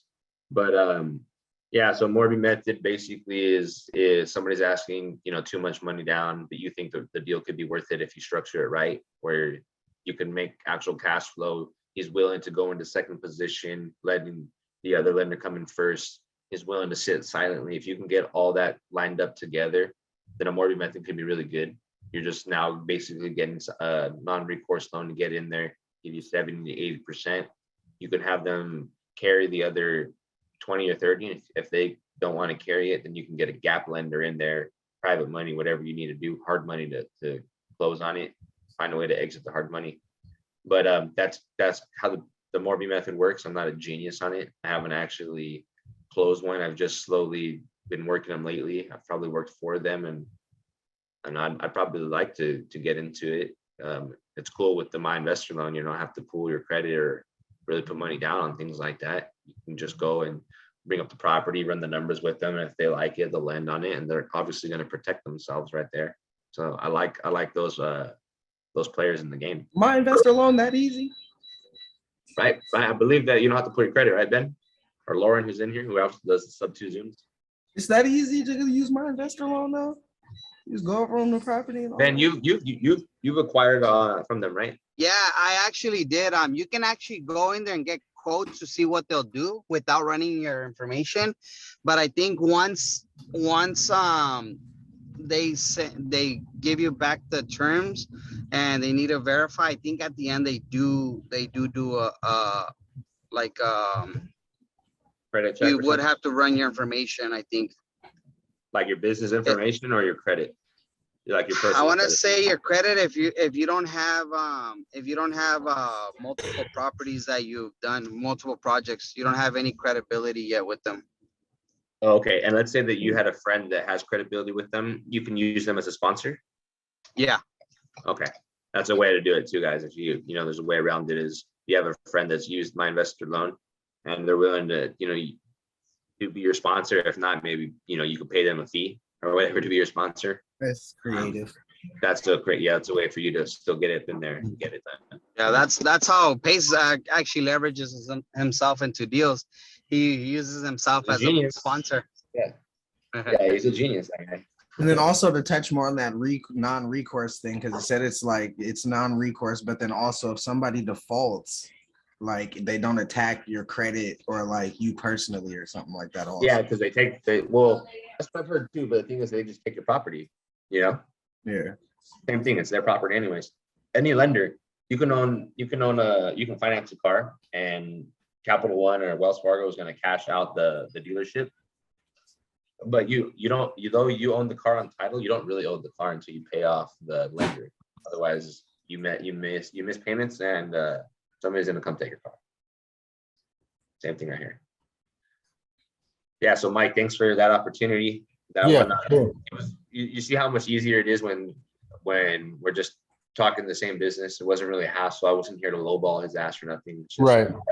That's the cool thing about creative financing is that I don't have to go dig in there and try to find a reason for him to sell it to me. I just told him this was the only way that it was going to work if it went down. Yeah. Right. No, it was really good. It was good just to listen to it and hear your angle and like getting you got the answers out of him that I couldn't because of my lack of knowledge. You know what I mean? Like I knew he was open to it. I knew he knew what it was. I knew, I had the bits and pieces to where it's still not off the table if it can make sense, which it doesn't sound like it will because he wants so much up front. But yeah, it's interesting. I've done some DSCR loans where they don't pull credit. Like we'll buy houses at 65% market value, we'll fix them up, and then we'll refinance out of our hard money. So that sounds very similar to the My Investor loan thing you guys are talking about. I don't know if anybody on here is familiar with those loans, but the DSCR loans, I've done a couple of those on some of my rental properties. So I might have to get some information from you, Mike. I'm working on Airbnb in Las Vegas, looking to probably get a DSCR loan on a MGM property. I'll definitely reach out. I'm thinking he might be seller finance, but he's not. It's hard to get a hold of him, so I don't know if he has an existing mortgage. But I think on these MGM Signature Suite towers in Las Vegas, they don't do traditional mortgages. So I don't know if he should have an answer for me tomorrow. And if he doesn't, if it's free and clear, then I'll go seller finance. But yeah, that DSCR loan, I reached out to a lender. He said he wants 30% down. So if I can get the seller to carry for, a couple of years and then maybe DSCR loan out of, what I owe him, I think that may be smart too, right? We did, like, honestly, if you have the equity, we've done 2 or 3 of them with no money down. Like, and that's the beauty of it, right? Like you basically, because for me, I have a hard money guy. He's not even a hard money guy. He's private money. So I don't even really pay for my money in my market. It's like, I might pay a couple of somethings, but not much. And so when I refi out of it into those loans, it's like, I'm not putting anything down. I just know I can get it at a good price. And because I got it at such a good price with so much equity and the rehab's so cheap, I'm able to refi out of it at 70-75%. Yeah, I think I'm finding myself in that same situation. I think the tower's worth about 380, 390. He says all he wants is 3. And I didn't want to jump the gun and say, hey, I'll give you 350 if you give me seller finance. I'm actually going to think to offer him seller finance with the 300 because I'm walking into 80K equity. Yeah, it may be easier to secure that DSCR loan because I already have so much skin in the game. Yeah. Well, not necessarily, but I got like instant equity, Yep. But yeah, I may have to reach out to you and then or we'll do another Zoom here. I'm gonna for talk sure. to him tomorrow, and then maybe, hey Carlos, maybe you can help me work this too, bro. We can do this together. It'd be my first Airbnb, and I got this off cold calling, but it's kind of just sitting vacant, bro. He lives in Maine, and ever since COVID, he was using it when he came to Vegas, and it's one of the very few towers that you can still Airbnb in Las Vegas, so it should be a gold mine. Oh yeah, that's that the Signature Towers. Yeah, so yeah, I That's sick, bro. I stayed there a couple of times. Yeah, they're nice, bro. They're Yeah, really right. nice. And I got all the data from like other Airbnbs from AirDNA. The lady at the tower, she sent me. They're pulling in 1 bedrooms like 4K a month. So hopefully he'll take like $1,500 a month, and we can make some good money off it. But it's like 308 days a year. It's occupied, so it's got That's It's got fire, really- bro. That's real Yeah, fire. but it's got fucking really awesome numbers. I would stay the days that it's not occupied. Yeah, no, yeah. Or I will, just let me know. Yeah. I'll roll through. Like my Yeah, Airbnb, you know we what's have, cool we have about some, that place is that Wet Republic is like literally right downstairs. You just got a nice little pool party. It's a cool little location. nice. Yeah. Yeah, that's cool. I have some openings this month and next month on my Airbnb, so I'm probably gonna stay in, some of the Kick nights back a little bit. kick back in the pool, jacuzzi work from there. This one's 30 minutes from home. I definitely want to get the other Airbnb done up north, and that one's gonna be sick. I'm gonna try to throw a party, like a sub-2 powerhouse party up there if you guys want to make it up there, but it's gonna be a lot of That'd be space. dope. I'm Yeah, planning definitely something. slide down. Yeah. Shit, did you say party? Yeah, sub-2 party, Aw, just so I can yeah. go over how we did it, and then you guys can take a look at how we got a lender in place on the property, how much money we're gonna make, how nice it is, and just a lot. We're gonna spit game on how we did it. What's up? Who's at DeMarcus? I can't. Yeah, DeMarcus. I can't understand whoever, is it DeMarcus or is it? Bad service, Can't hear me? I can't understand whoever, is it DeMarcus or is Yeah. that? service, yeah. It's DeMarcus, bro. I was saying when's the sub-2 party? Oh, we're trying to figure that out. So we're about to close tomorrow on that property.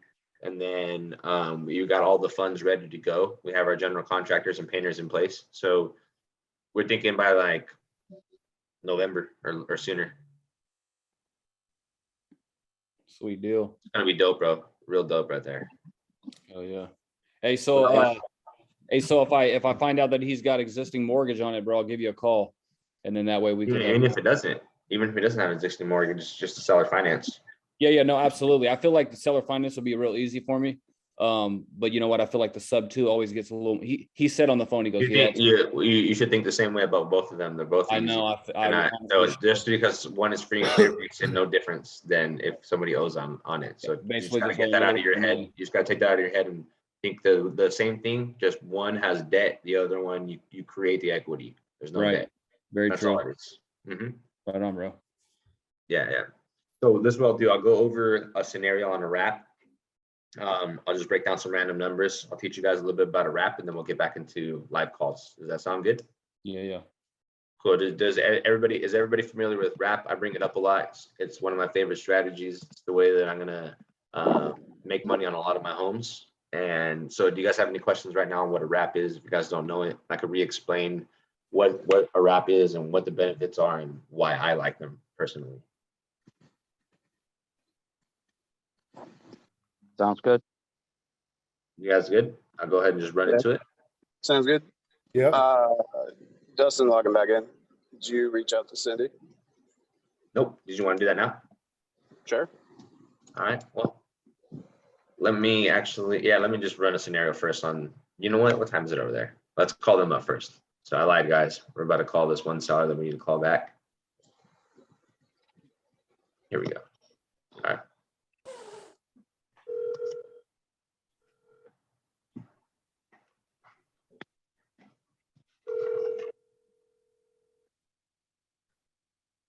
You know what I mean? Hi, Carlos. What's up, Nathan? How are you? Good. How are you? I'm just peachy, very peachy. Nice. I know that I'm playing phone tag, going back and forth with you. I'm sorry. No, it's okay. Cool. Did you guys have some time, you and Cindy? Yeah, we're both right here right now. You're on speakerphone. Hey, what's up, Cindy? How are you? Oh, I'm just peachy. How about yourself? Doing good, thanks. That's great. Nice. So thank you guys first off for, a few minutes out of your time. I just wanted to, or a few minutes of your time. Just wanted to touch base. I had spoken with Nathan. Did he catch up to speed about, some of the opportunities that I had working with him on a term base? Yes, I did. Okay. And what did you think about that? I think that's a novel idea. I'm interested to hear your numbers and do some calculations. I'm interested for you to actually see the place because comparatively to the comparables, it's got a lot more to offer. Okay. So yes, I'm intrigued by the meeting. Okay. Perfect, because I work a few different ways when I purchase properties. When I pay cash for properties, I typically look for properties that need work done. Looks like you and your husband did all the work, so I have no work to be done in the home, and therefore I won't be able to. We're in progress of that, so that's to be negotiated. Oh, okay.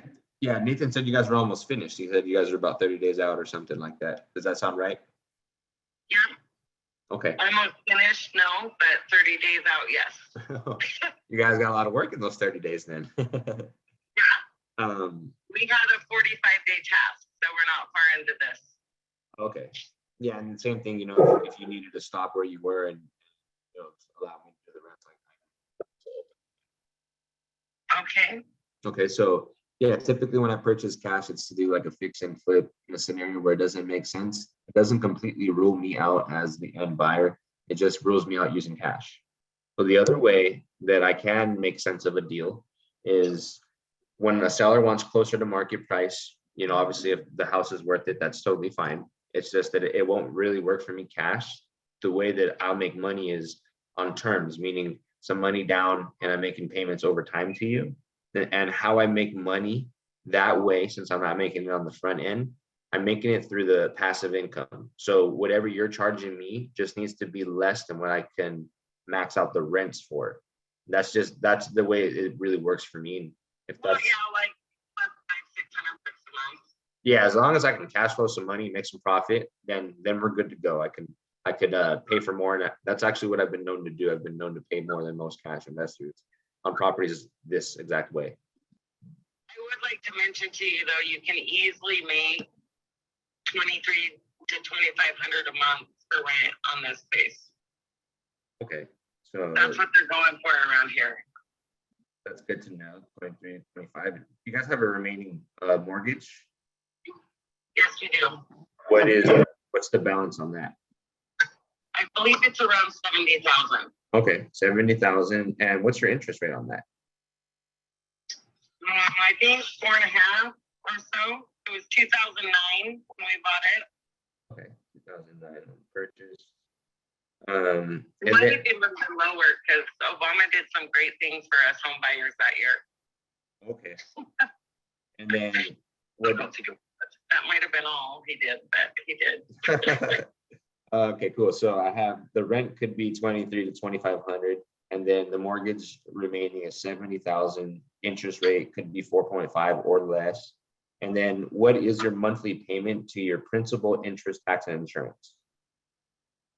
So we pay our taxes and insurance all with our mortgage payment. Mhm. And it's $911. We pay $950. I don't know what our actual principal left is, but we put like a couple bonus checks on it and, fell behind a couple times and you know what I mean? So, we're all caught up, but I don't know what the actual details. Right, yeah, it's okay. All together is fine for me. If it's 911 and that brings in principal, interest, tax, and insurance, that's totally fine. I don't need to know the exact rate. Just so I can do approximate numbers. So Yeah. in a scenario like this, right? So if I can bring in 23 to 2,500 and the payment to your mortgage is $911, there's let's just see 2,300. There's potentially $1,400 up to $1,500-1,600 in there. So the way it just works is, hey, if I come to an agreement with you on the purchase price, $70,000 I'm taking over the $70,000 with the $911 payment, and then I'm gonna owe you whatever number we come to agreements to today or whenever, and then I'm gonna have to then agree with the payment on a payment schedule for that amount of money, and I just have to You make. would pay our current balance on the home.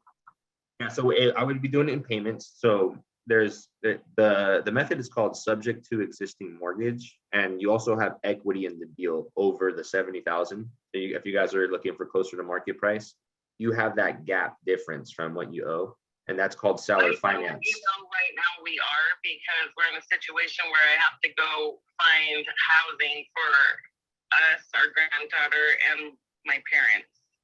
So we are we are moving our parents with us and Okay. our granddaughter. So our granddaughter's 4. My parents are elderly, but so there would be a second house here in a couple years involved, but that's just down the street from us. Like you're looking to sell another house in a couple years, is what you're saying? Yes, but we are looking for market price right Okay. now because we have to go expand. We don't know if we're buying land, building a house, if we're buying something that's already there that the parents and us can both live at. You know, we're at a point where we're taking care of 2 properties, 2 houses, picking fallen parents up, making them meals. It's just, you know, two of them are too much. So we're gonna unify here somewhere. Gotcha. So we do want we do want market price. I mean, I'm pretty, Firm on that, is what I'm yeah. understanding. Our needs and being fair, like there's a ton of money to make off rent and Oh. even, you know, in a while to sale, because Boise is gonna keep booming. It's not just gonna stop. So there's plenty of money. I want to make it fair and comfortable for us to get the parents there and make the circle, make it be able to bloom for us too, you know? I You're totally with hear the you. planting. Mhm. It's kind of a necessity at this point. Yeah, it's not what you want, it's kind of like what you need for things to work out, correct? Right. And I'm all good with being a fair person. I like being fair. And as long as we're willing to work together, I'd be a fair guy and give you the number you're looking for. If you two can be fair with me and give me terms that makes me money, then we can still make this happen. Perfect. I like that. I'm totally that kind of person. And I'm telling you, I love this home. It was our forever home. We have future plans at the home. There's stuff in the works in the home that are easily to adapt to make larger, bigger, expand, because that's what we were gonna do. Mhm. And you know, like electrical in the middle of the patio that's huge. And Concrete patio. you know, big sonotube pillars down in the concrete because we were gonna put a house or a roofed ceiling fan patio cover over the patio, like actual roof, not a pergola or anything. Mhm. You know, and so there, and then we have a fancy chicken coop. We have a very large yacht. We're right next to the golf course. We're 2 miles from off-roading. We're 3 miles from the freeway any way you want to go. We're a half a mile from the soccer club. You know, so there's a lot that you can cruise your golf cart around to the stores and all around town, or this end of town, you know. That sounds nice. So it's a neglected kind of Idaho that's still there. And it's quiet. It seems nice. It seems like you're in a desirable spot. I know that you said it's been neglected, but it sounds like there's a lot of attractions nearby. Yeah. Yes. Then we've done a ton of work, a lot of landscaping and weed barriers and a ginormous shop with a car lift. If someone wants to hot rod, do off-roading, whatever, you know. Okay. So Lots of parking for our RVs, razors, campers, trucks, semis, whatever. yeah, I'm just looking at just some photos, taking some aerial views, just running some comps right now to see other properties that are selling what they're going for. Fortunately, since I'm not licensed, I don't have. I noticed that your state needs basically licenses to see all the prices. I can only see what's going for sale, not sold. I do see what. That's fine too, because there's one on 5 Mile here, a couple miles away, but that's right on a main road. That one's 675. I do see the. One catty corner on our back fence. Glenridge View is the road. Glenridge View, that's our neighbor. They're 675. They have no shop. 650, but they have no shop. They have a shop. No, they have a shed. Oh, they have a shop. It's 24 by 24, but it's only 8 foot tall. They have 0.8 acres, and our is way more usable because they roll off the hill for 650. So they have a The house detached, is bigger, they have a detached garage. more or less. Yours is attached, and there's a detached. We have an attached two-car garage, but we also have a 24 by 40 shop, 12 foot tall. that's more electricity than anyone could need and insulated. Like Can come with a wood stove, or we can take it. It doesn't have a window air conditioning unit, but there is designated plugins for air conditioning units in the windows. So does the house currently not have HVAC in there, or it does just certain? Oh rooms? yeah, it does. Oh yeah, fully. You can just it's edit that. those. Okay.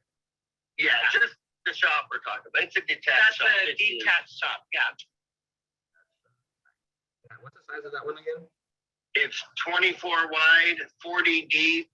The bottom of the trusses are at 12 foot. The peak of the roof is 16.4 or 16.6.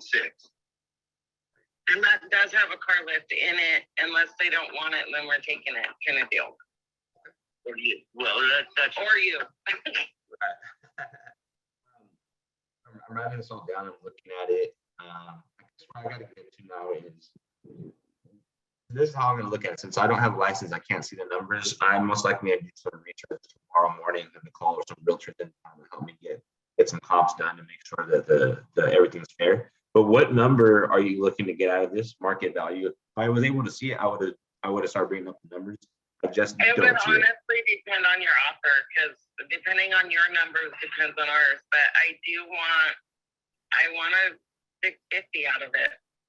So I haven't been able to see any comps. So let's just say in Can I send you some that we you have? definitely can. You definitely can. That'll help me out. Okay. So let's just say this, right? Let's just say These that. are, because we have spoke to other realtors, so these are ones other realtors have pushed up sent us.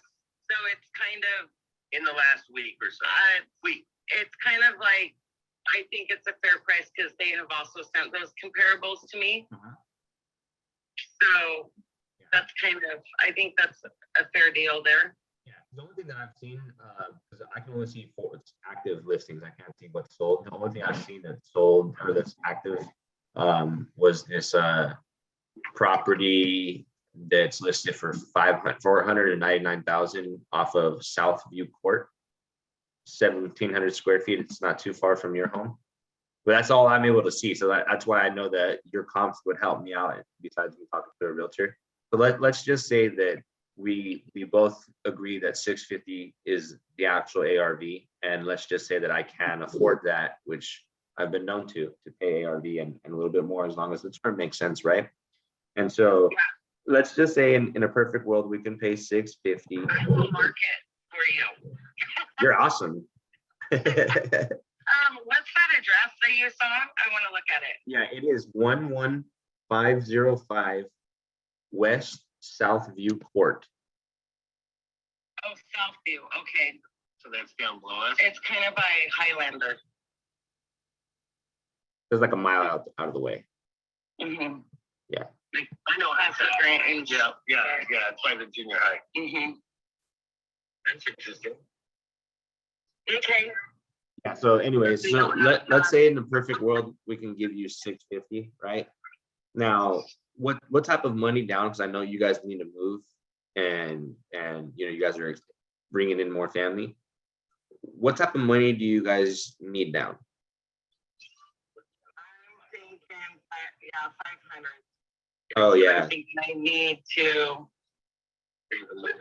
be able to, because seriously, we're moving there homeless. Like, I need to go cash something out or buy a tiny home and build, or, you know what I mean? It's going to be fast track, whatever. But I'm not selling myself short during it. Right. You know, but No, I get you. Yeah. looking at availability over there, I'm thinking it depends. I think 500 is a safe answer for me right now. Right, I get you. It won't work for me at that much money down, and here's the reason why. It's not only will I owe you and your mortgage payments, but when it's that much money, a lender would I be, would pay off the mortgage. No, but you can't. yeah, oh yeah, you would pay off the mortgage, so there would be 911 clear. But the way that the only way that I can give you that much money down there, there's only one way that works is I basically have to get like a non-recourse loan. So if somebody's gonna loan me I'm gonna get the house appraised. I'm gonna get around 70% up to 80% of the face value of it. And then what I'm gonna do next is I'll have, let's say it's 650. Here we go. So I'll do the numbers. So let's say I was able to get 70% of $650,000. That's around 455,000. And so with that 455, I would need you to clear out the mortgage. So then that lender is going to want to sit in first position where the current mortgage is sitting in first position. And then you would have the remaining difference, right? Would be $70,000 less of this. And you would have 300. $1,000 less than 455. Yeah, because you owe that left, right, in the mortgage, 70 grand. So then, Okay. so then there would be like $385,000 left remaining. That would be you. That would be the money. So it wouldn't be 500 exactly to you, but that would be the amount of money that I would be able to do if I was able to come up with that much money. Is what I'm getting to. 'Cause typically, how it works is when I'm paying closer to market price, I'm giving less money down for the reason that I'm able to come up on the price, giving much less money down, upwards to like 10% of the home, but 10% is closer to like 50 grand, 60 grand, or 65,000, not 500. But would that even work with you? Something like a 10 or 15% down? No, we don't have the greatest. I would be homeless for the full 7 years or whatever, if that was the case. There's no. Got you. Okay. The only way that this would work for me is the way that I was explaining. I'd have to pull a loan out, get around 70%, which was like 455,000 if it appraised for 650. And so with that 455, I would be able to give you that amount. But with that 455, you would need to clear out the first position, which is your remaining balance. So then we would place the new lender in that existing position. And I would owe you the remaining difference from 455 to 650. I would owe you the difference, but here's the next thing. Since I'm going to be pulling a whole mortgage, I'm going to have a full payment on that amount.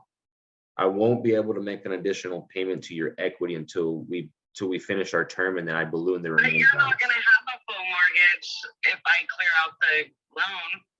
No, I will, because I owe a new lender 70% of the 650. So now I owe a payment on 455,000 with interest. You get me? So now you would get 385,000, but now you would be sitting in second position without a payment to you during our term that we have, whatever the length is. I wouldn't be able to make an additional because now I wouldn't be able to cash flow if I had to pay you an equity payment on top of the new lender. You're making that payment in rent every month. No, that's to pay his mortgage payment. I see. So, it another way. Yeah, I know you do. I'll explain it, Cindy. So if I get 455,000, there's a payment that I'm gonna owe to that lender, 455. So even though I give you 455, I still owe a payment every month, though I'm giving you the money.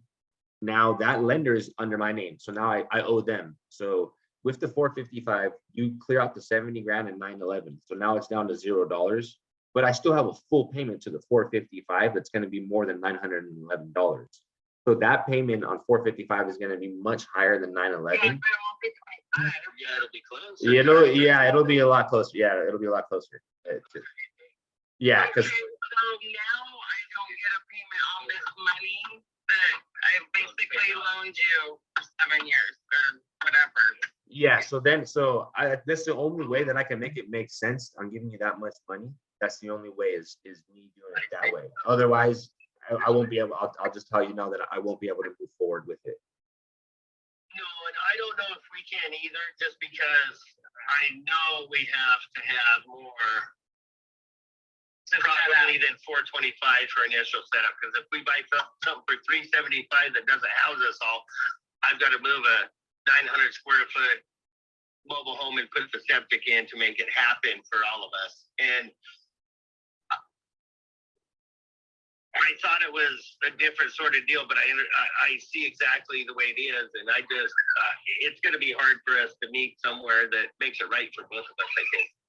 No problem at all. I just wanted to bring up, this is the way that I can do it. It's the way that, No, works I for me. totally get it. If Yeah. I had better credit, it might work, but.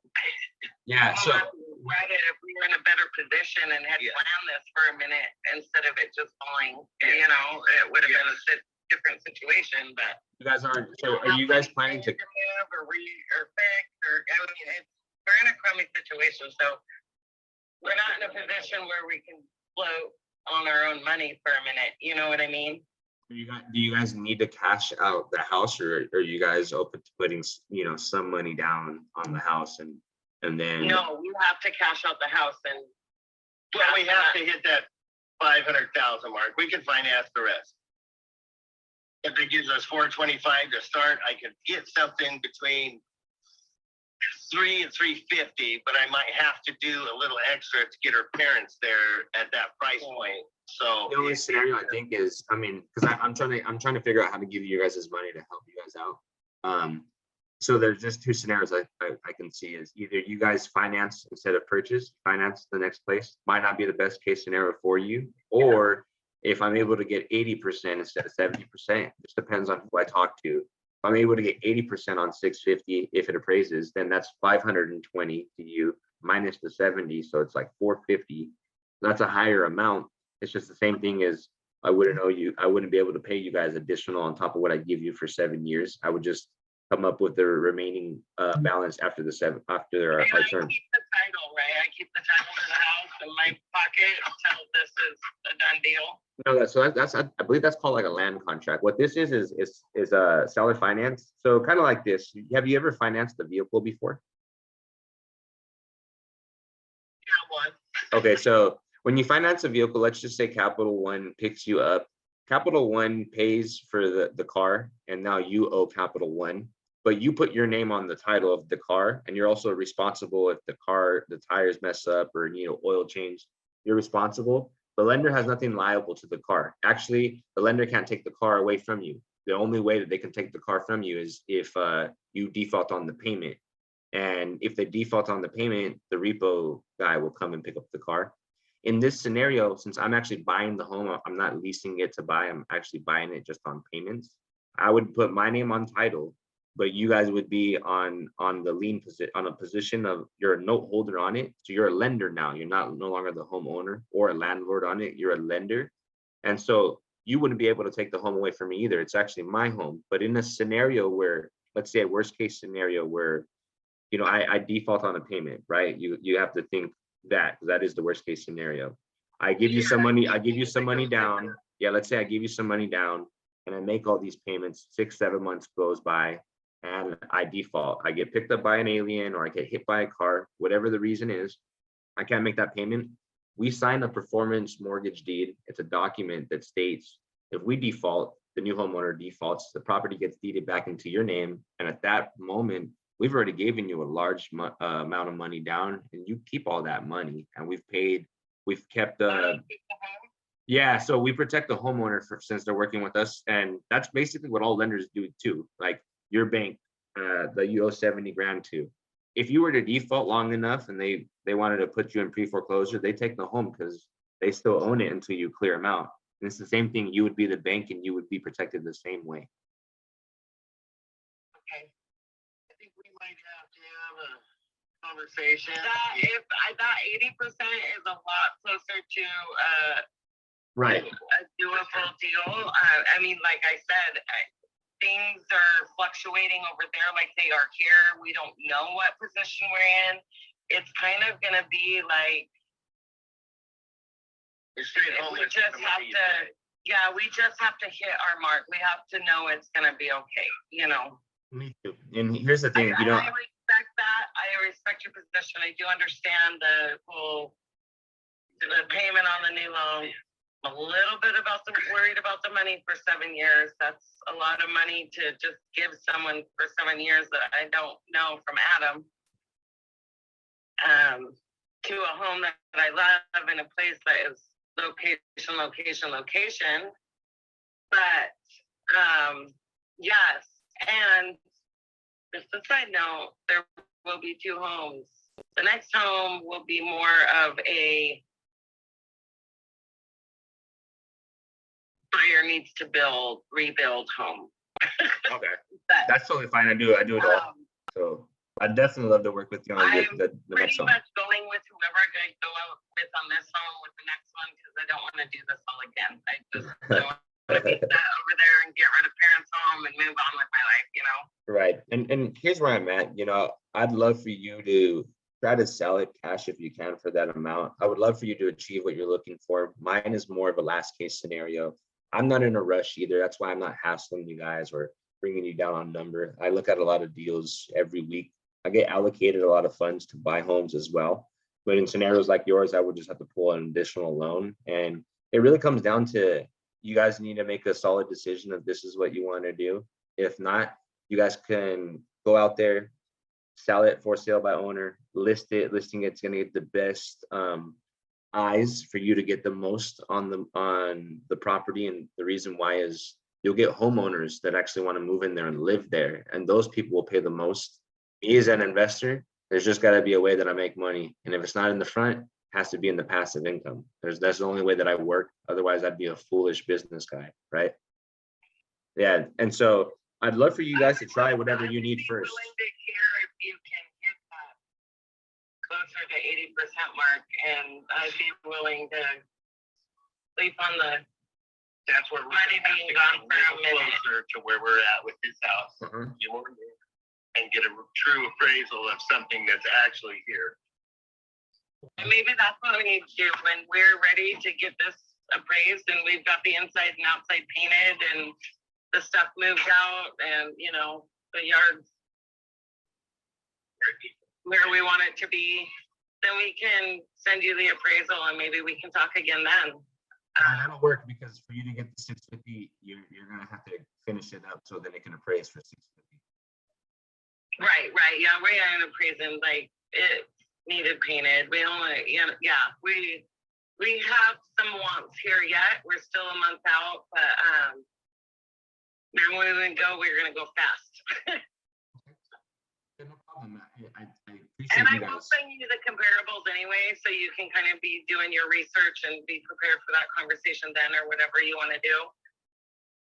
But if you look at, you can't see what is sold. If you look at the house we bought and look what it is now, it's hugely different. Well, we have to send pictures to that because what's Yeah. on the net, 90 days, So, 5 years old. but yeah, I'm willing to work with you. I would like to get closer to not the 385 as a final number, but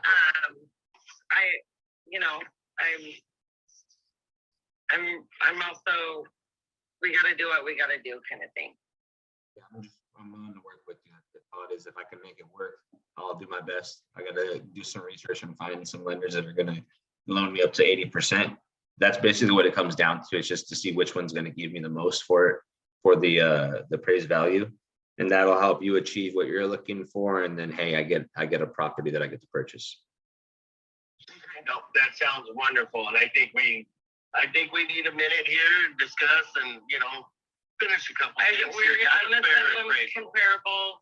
He's gonna do his research on that, and then we'll send him the assessment on the house. That's the best. And typically, since I do this for work, it's never the first or second phone call. This is not the traditional way to purchase homes. So first, people have to get it wrapped around their head that maybe this is the way to go or not. And then from there, we have all these other questions that come up. We answer them, and then we just we put it on paper and we just perform on it. And so this one, And another huge bonus is this has 2 living rooms. It's a single level. It's not one of those tri-levels or bi-levels where you have to choose to go up or downstairs when you walk in the front door. A lot of that goes on in this neighborhood, and it's all one single floor, which is meant for people who don't like stairs. got you. Okay, perfect. So when would be a better time for us to touch base again? Whenever you know about your lenders and whenever you want to send you comparables. Well, I'm saying because you guys told me, Cindy had said that you need to call you a little bit after that. When would that be?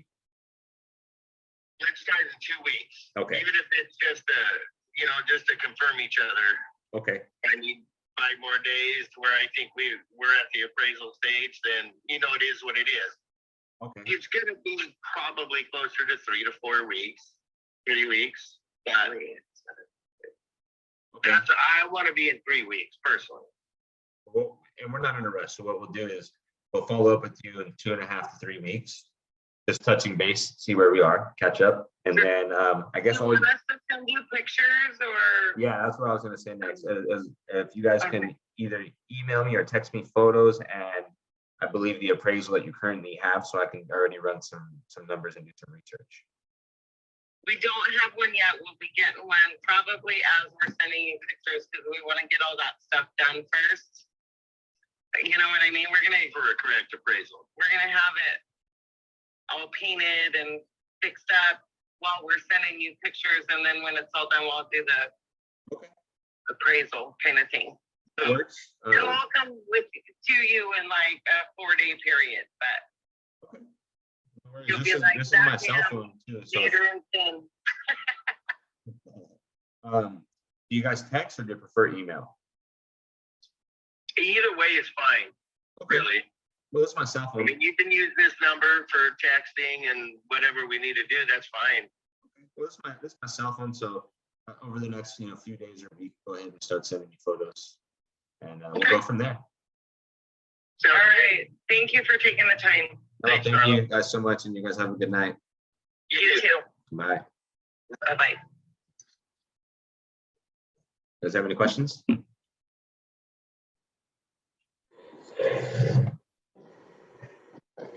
We got some more Yeah, the last appraised value in 2021 was about 351, 800. Market value was 529.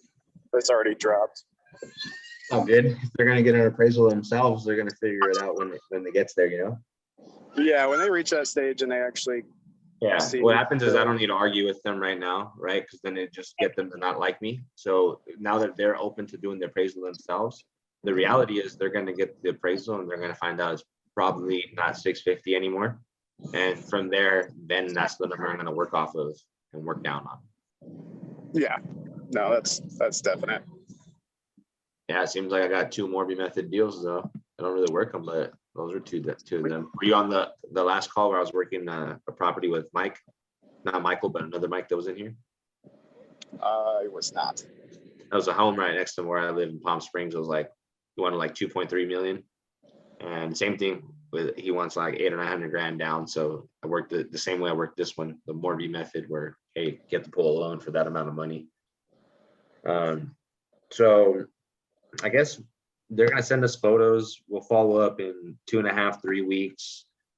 We'll wait for their appraisal. Once they get the appraisal and we get the confirmation on the number, they still want to move forward. We can see if we can get a lender in there for 80, or at least find a lender and then either perform on it or wholesale it, whatever the end goal is, Sounds good. Cool. So we'll write that up in notes, I guess. Some wraps. Yeah, so you guys want to talk about some wraps now? Mm-hmm. All right. So I love wraps, right?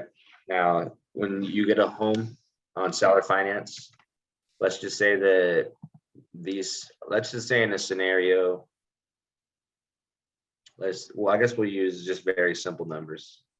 We'll use a purchase price of 200,000, and we'll use a ARV price of $315,000. So what happens on a wrap is typically you're going to work a deal somehow, some way, pretty similar like most creative deals. You're going to come to an agreement with the homeowner. Now they're going to allow you to purchase their home on payments. So you come to an agreement on a term. You find out this homeowner is willing to sell you their house at 200,000, and you find out that it's free and clear. They want $15,000 down and you came to an agreement at 2.5% interest. And the payment that you're coming to agreement with them on is $1,200, though market rent is $1,800.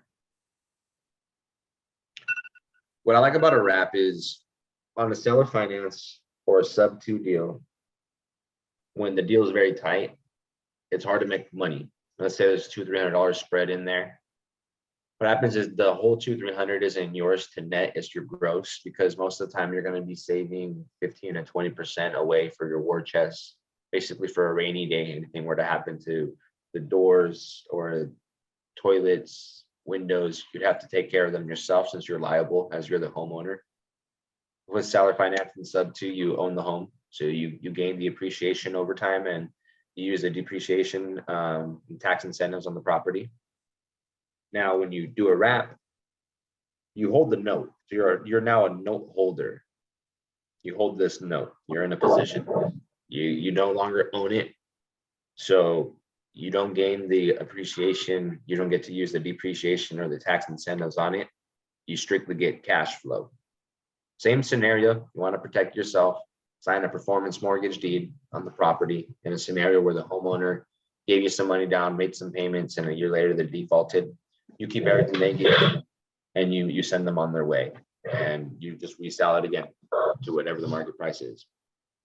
Now, here's what I like about wraps when a seller finance deal doesn't seem too juicy. There's only a couple $100. What's really good about a wrap is that your gross becomes your net. The gross is basically all the money that's going to come in before you subtract the expenses in there. So your gross becomes your net in this scenario for the reason that you're no longer liable to the home. You don't have to deal with anything that happens to the home. If a door breaks or a toilet breaks, you don't have to take care of that yourself. The new homeowner who bought it from you on payments, he takes care of it. So now you gain the full amount. Now that's automatically something that you like. Now, another thing is you can typically charge $10,000, $15,000 to $20,000 more on the ARV, which is the after repair value of the property, meaning properties like this one, what are they selling for once they're renovated, or what's the market price on these puppies? Okay, you find out that we're at $315 is the ARV. Well, typically you can charge it in from $10,000 to $20,000 more than the ARV. So that's one thing that I like. Another thing is you can typically charge $200 more than the market rent. And the market rent is $1,800. So you can typically charge closer to $2,000, making now your gross even bigger. So now you have more money coming into your pocket. So here's a scenario, right? Where I bought this house for $200,000. This is just a scenario. I haven't bought a home. This isn't real. $15,000 down, 2.5% interest at $1,200 payments.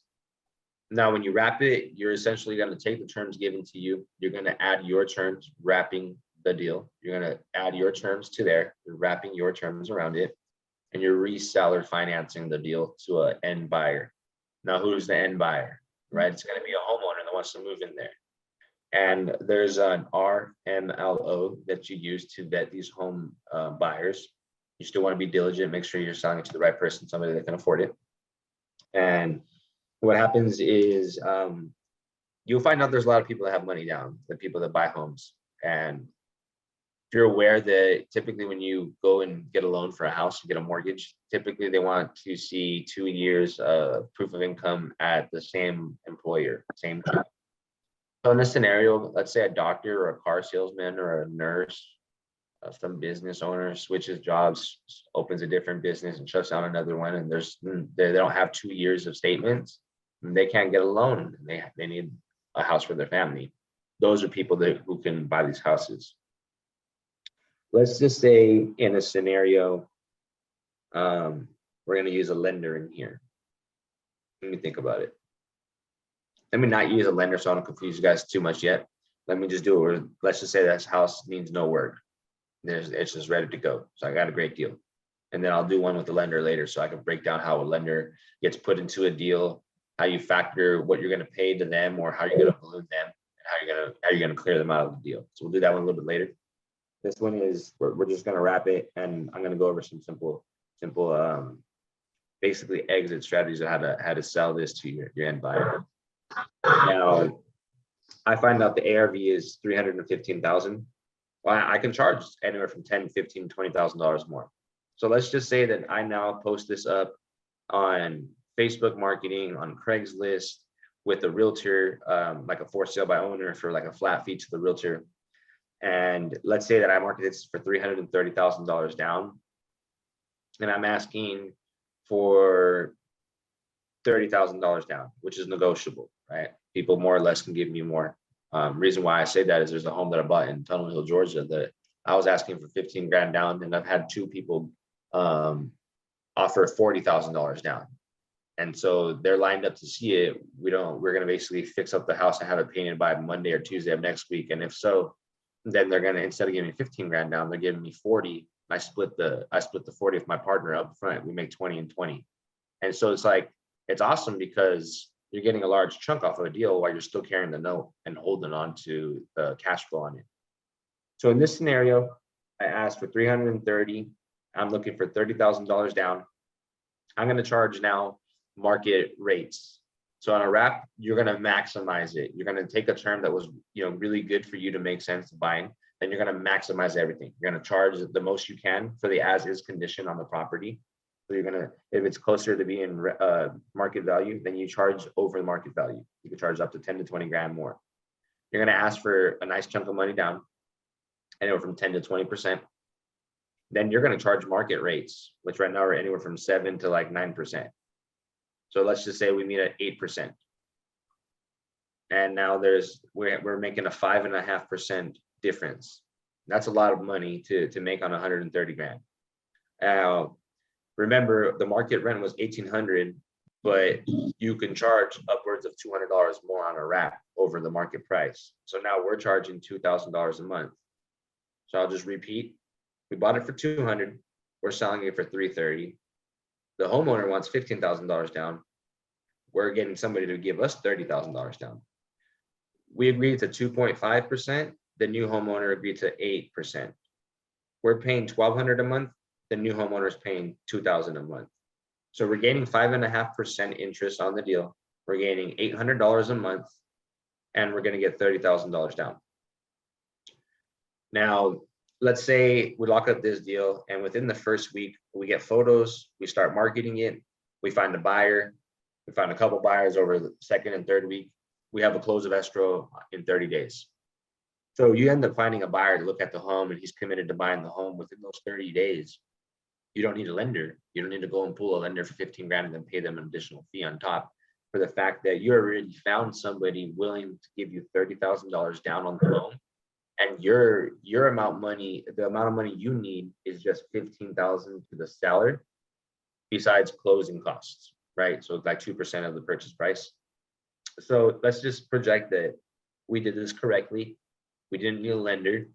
And now we picked up a property. We picked up the end buyer, and they gave us $30,000. With the $30,000, we then go and clear the $15,000 that we needed. And so now this new homeowner owes us $300,000, even though the purchase price was $330,000. They owe us $300,000 since they gave us $30,000 down. We paid our $15K to the seller. Let's say it's like $2 grand in closing costs. So let's say there's $13,000 left. Well, we keep the $13,000 off the bat. So within the first 30 days, you automatically got a $13,000 check to you. Boom. Didn't have to wholesale the deal. A lot of wholesalers are like, I need money first before I buy. These are ways to do it. I can even show you on the next scenario how to get a lender in there and pay yourself an additional $2,000 to $5,000 in there from the lender. If, as long as you're going to make enough money, I could show you how to pay yourself twice in the deal, like I did on one of mine. And now I'm going to look to basically pay myself a commission on all my deals by my lender. So I always have some money up front at the close. But so I keep 13 grand, and now I go ahead and just net the 5.5% and the $800 a month. Now that's a wrap. Boom. That's basically it. You now have this property. You got 13 grand. in your pocket, and now you're cash flowing $800 a month, and you're making 5.5% on the remaining difference of 200 to 300, since I gave you 30 grand down. Now you have a note in second position for 100,000, and you're making the 5.5%, 800 a month for the term that you gave the new homeowner.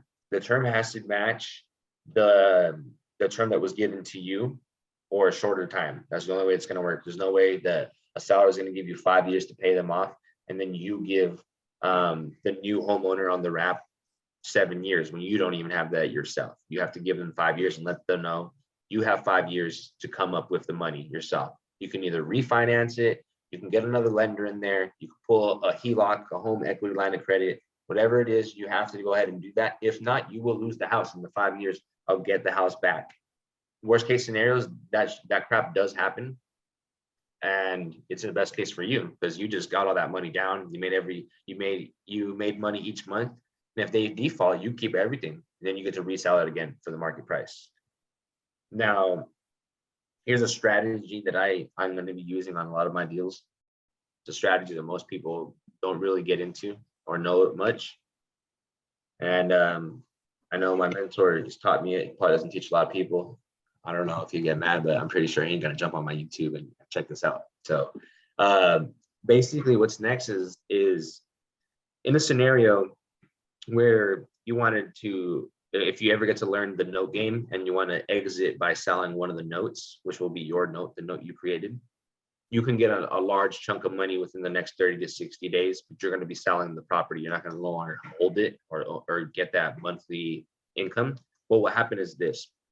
There are note buyers like they are cash buyers, or they're creative buyers. I'm a creative buyer, I'm not a cash buyer just yet, but there are note buyers. A note buyer can be anybody that wants to indirectly invest in real estate. Could be a doctor or a car salesman, manager, a nurse that doesn't have enough time, but they have money. They put money in stocks, or they want to back up their money in real estate, but don't have the time to do it. They can buy notes, performing notes, meaning that when you wrap the deal and people start making payments on their mortgage or the note, that starts to perform. That means they're already is in action. They're performing on it. So a note buyer will buy a note of its face value at 10 to 12% off. And so that's how they come up on, they get a little bit of a win. They pay all cash for it. And so in a scenario where we have $300,000 left on the note that I created, I only own 100,000 in that note, because we owe the seller 200 grand. So I actually have $100,000 spread in the deal. Well, there's $300,000 total sitting in second position. A note buyer will pay 10 to 12% off on that. So let's just say it's 10%. We take away $30,000. There's $270,000 this note buyer is going to be paying me cash. So as soon as I find that note buyer, could literally be right after the first 30 days, right after the first payment, and it shows that it's performing. Within the next 10, 30, 60 days, you can find your note buyer to get in there and cash you out. Now, this is what I like, because you never had to fix and flip the home, but you fixed and flipped one of the notes and made a huge chunk of change. And now I got somebody to pay me $270 for the note value of $300. So they made $30,000 up front on the deal, the new note buyer. And with the $270,000 I just got, I go ahead and pay off the $200,000 loan at 2.5% and $1,200. That gets cleared up. That no longer exists anymore. Neither does my second position note, because I just sold my note for $270, even though it was worth $300. So now this new doctor, this new note holder bought a note that is worth $300,000, and he's getting 8% on that, and he's making $2,000 a month on that. He just got a stupid deal. That guy is making way more than $300,000. It's a great deal for note buyers when you structure them correctly. You have a note buyer all over that. They're like, yo, I can spend 300 grand and get 8% and $2,000 each month on my money. That's a crazy deal. 8% is a lot of money. If you're buying a home at 300 grand, you're paying 3 to 4%.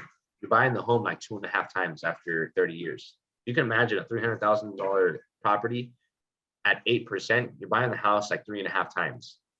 That guy who spent 300 grand over 20, 30 years, he got like $1 million back on the property. It's a no-brainer for a note holder. Now, I paid off 200 and I was left with 70 grand. I just made 70 grand that I pocketed. plus the 13,000 that I had got at close. So I made $83,000 on the deal. I never had to fix and flip the home. I just corrected and created a note, and I sold the note for a discount, and I just made $83,000 within 30 to 60 days. Projecting it could be closer to 3 to 6 months if you don't have no buyers in place and you've never done it. I've never done it, but I have a mentor in place who has no buyers and has done this, and so I have a little bit of backup. Another thing is I have a lot of opportunities to bring to the table to work on. But that right there is a wrap, and then exiting a wrap by selling the note, if that is something you want to do.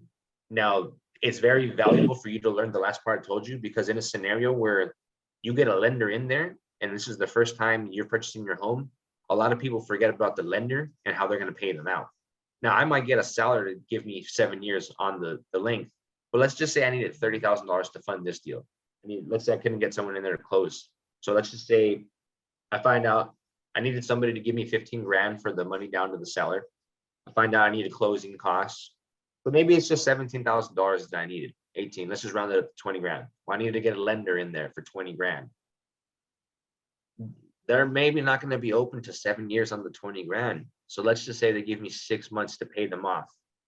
If they structure it where I owe them a payment, then I owe them a payment, and then after 6 months I owe them the balance. Or if they structured it where I'm going to give you money for 6 months and then you just pay me everything in 6 months plus my commission, you have to figure out, how am I going to pay back somebody 20 grand in 6 months?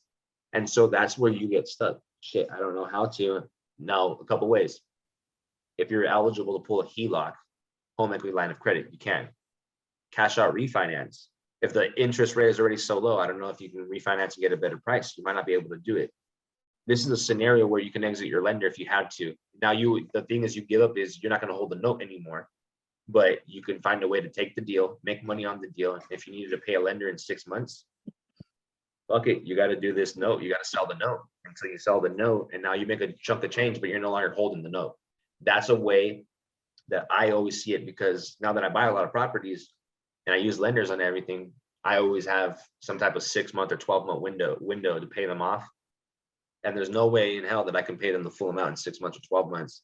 You have to be, you have to do like your due diligence and figure out, how am I supposed to exit the lender and pay them correctly? Because you got to be a good financial steward. If you're using somebody else's money, somebody's trusting you on their money, you don't want to be a fool and go in and mess up somebody's money like that. It's disrespectful.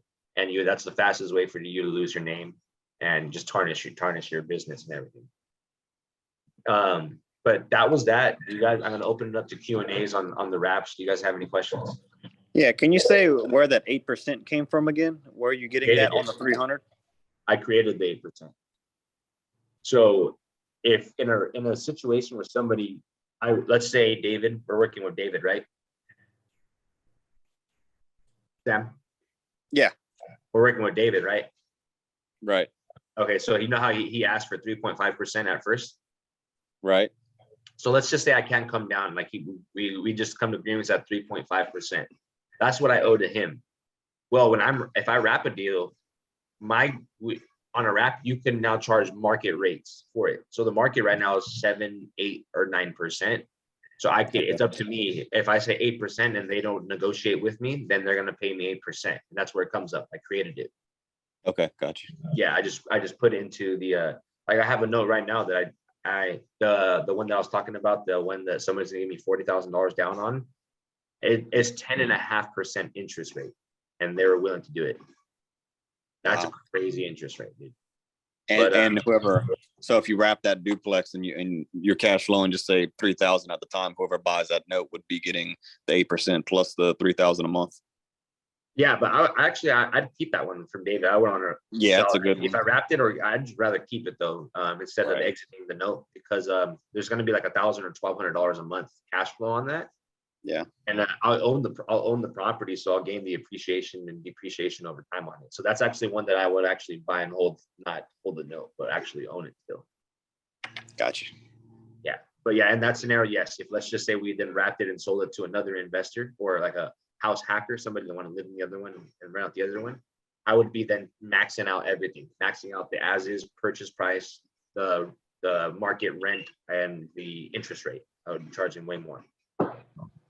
Cool. Anybody else have any questions on that? Not at the moment.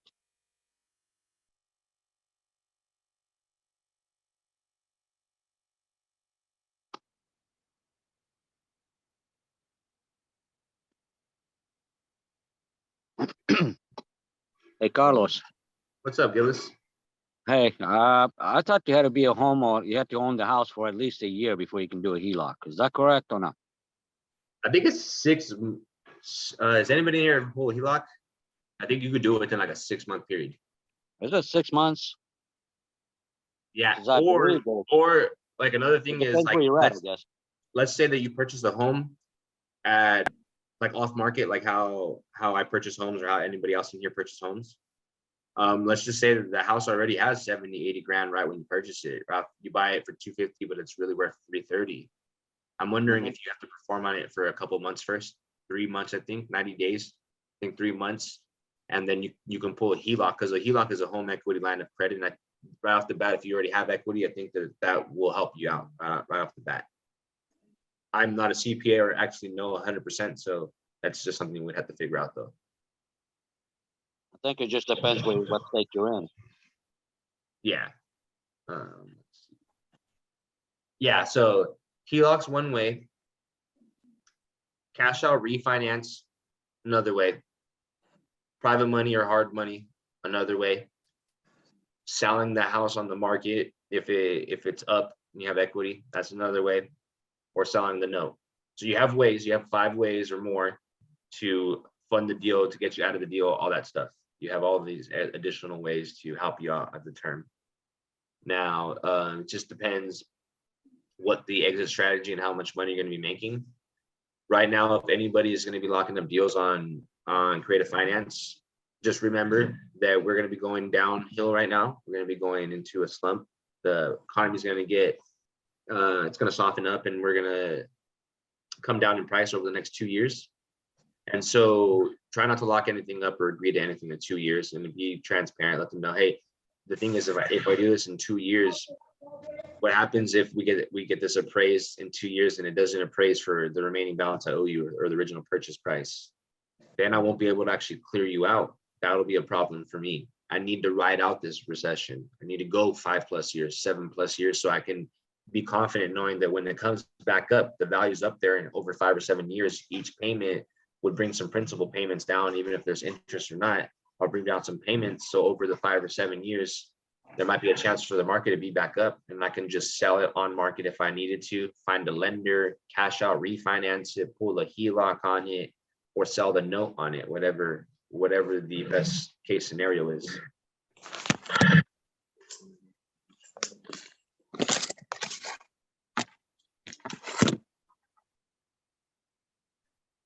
Let's see. You guys have any questions? I'm gonna do some more calls. I have probably another like 5 calls I gotta make today. Yeah, including me. Yeah. How you doing, Gillis? Good. Guys, you guys don't know Gillis. Gillis is somebody I'm working with. I purchased this home in Minnesota, and he's now here learning with us, learning to get into this game, learning how to do creative. Hi, everybody. Yeah, Oh, Gillis. yeah. I remember you talking about him. Yeah, he's a really cool guy. And I have another lender that lent me a good chunk of money on one of my deals, and he's now in here as well. And so it's just about exchanging value with others. And Gillis was somebody that was open and listening to me after I purchased his home. And look at here, now he's very interested. I believe you have a son that's in real estate as an agent. But Gillis, tell us where you're from a little bit, and tell us, what got you interested in coming in this business. Well, listen, I gotta say, it was you. Thanks, man. You talked me into it. I talk a lot of people into this game. It's fun. That's it. I mean, you make sense, and I'm liking the idea. Right. Yeah, he's a big Pace Morby fan now. I put him on game with Pace Morby on his YouTube. Oh yeah, I listen to a lot of his videos. Yeah, man. Since I can never get a hold of Carlos anyway, so. It's either my videos or it's been hectic for me lately. It's good stress, but I'm trying to manage all the calls coming in. So it's great. But yeah, anyway, so yeah, so I know quite a few people in real estate in Florida, which may or may not work for me, but you know, I'm looking forward to pushing their buttons and see what I can make happen. Yeah, let's do it. I'm not too sure about, I know that you said that you had watched the video and Pace was talking about for you to jump in something, you need 5 people. I'm not sure what that is. Has anybody else heard of some type of challenge? Yeah, it was something that he's got going for this month. Okay. So Yeah, I maybe think it's for the elephant challenge. Yeah, exactly. Oh, okay. Yeah, so the elephant challenge is just a challenge, Gillis. What it is plugging and playing people into putting people together that can help do a deal. You might not know how to you might not have your own money. You might not have to do the deal.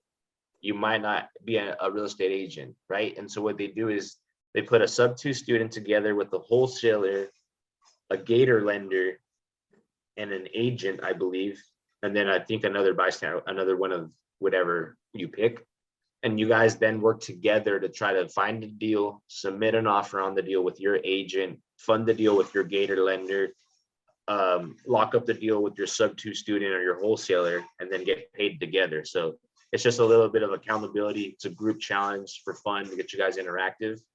And I think it's pretty healthy for people who are introverts and who maybe need a little bit of help learning that, this game, the reason why I made it to my point is because I did what the elephant challenge is basically bringing up, is that you're not alone and you can come together with other people that have the other source that you don't, and you plug and play it together and you guys just get paid together. And by doing that, you get more experience and you learn how to do things on your own on the next round. Right. Yeah. How's the weather out there right now? It's hot as well. Warm out It's there? in the 90s right now. Yeah, it's warm. Okay, so I'm gonna go ahead and make some calls right now. Hey, can I ask you one more question on that? Yeah, what's up, brother? Rap. So say you resold that house and they're getting 8%, and that other 2,000 was coming from rent. Yeah, so I had owed 1,200 and I charged somebody $200 more than market rent. Since I'm seller financing it, they can pay more for the fact that I'm giving them the time they need. I'm not charging them money up front or a large amount of money down. So the market rent was, let's just say 1,800. Well, you remember, you can charge upwards of $200 more than the market rent since you're doing a seller finance. You're wrapping your terms on it, and now you're selling it to a home buyer, not an investor. You're selling it to a home buyer who's going to live there. And so that's where the 2,000 came up from, was because the market rent was 18. Well, I wasn't renting it out to a traditional tenant. I was selling it. So now I'm going to mark it up, maximize, right? And so I charged 2,000. Now I can cash flow 800, which is a great deal. That is a great deal. Cash flowing 5.5%. You got to think 5.5%. Here, let's just say, where's my share screen? Let's just do this, right? Let's come over here. I'm lost. How are they getting 8% and the rent? If they're the homeowner, wouldn't they not be paying rent? Wouldn't they just be paying the 8%? Or is that their who are you talking about? the homeowner that bought the house for 300,000? The So they pay 2,000 is their 2,000. payment. They're paid 2,000, and in that payment, 800 goes to me, and 1,200 goes to the seller that I bought it from. Okay. Yeah, so that's their rent, right? Typically, that's how it works with anybody who has it. Basically, if they own a mortgage on it, let's say someone's charging 1,500 and the mortgage is 1,000, then the seller, the homeowner, the landlord, is making $1,000 payment to their debt, and then they're keeping 500. Same here. My debt would be $1,200, and so I'm charging market rate plus a little bit more, so 2,000. So I'm actually gaining $800 profit, and then I have to pay out of the 2,000. I paid 1,200, so there's the 800 left for me, the note holder. Okay, and the note holder buys it. That 2,000 isn't really cash flow; it's just paying back the principal of the 300,000, right? Where his cash flow is.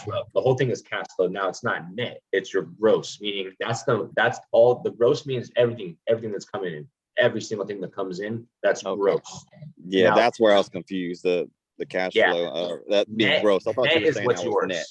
Yeah, net is what's yours in your pocket. That's what you take home. That's yours. That's whatever you want to do with it. So in reality, if I'm making $800 on a seller finance, the smartest thing to do is try to put 20% away every month. So in 5 or 6 months, a window breaks, or I mean, due to like just some type of default, right? Because if somebody else broke the window, they have paid for it. But if I owned a house on seller finance and I structured like that and I have $800 in cash flow, that's net, still have to put away 15-20% for rainy days, and then I would net whatever's after that.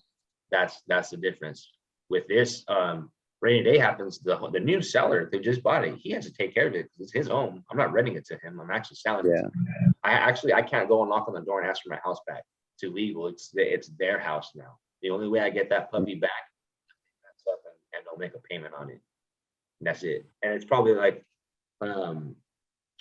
most of the time, people are going to perform on them. There are like scenarios a lot in this business where you hear people default. It's unfortunate. I'm not surprised down the road that might happen to me. I'm not surprised. This is the game I'm in now. It is going to happen to me. It's not going to happen a lot. It's going to happen to everybody. But it happens. That's part of the game. There's anything you do, even with I talked to a lender. They just said they were new at lending. They said, "Is this risky?" And I said, "Anything you do in real estate is a risk. You have opportunity to lose at any moment." So yes, me buying the deal could be a risk. I might not do the numbers right and make a mistake. You being a lender on the deal is also a risk, for the fact that what if my numbers are not going to make sense? What if the economy, something happens like the pandemic? All that puts everybody at risk. And that's the thing, you just got to make the bold decision to move forward or not. So let's say 100 grand. Gotcha. 5.5%. Or wait, long term. Say we gave him 10 years.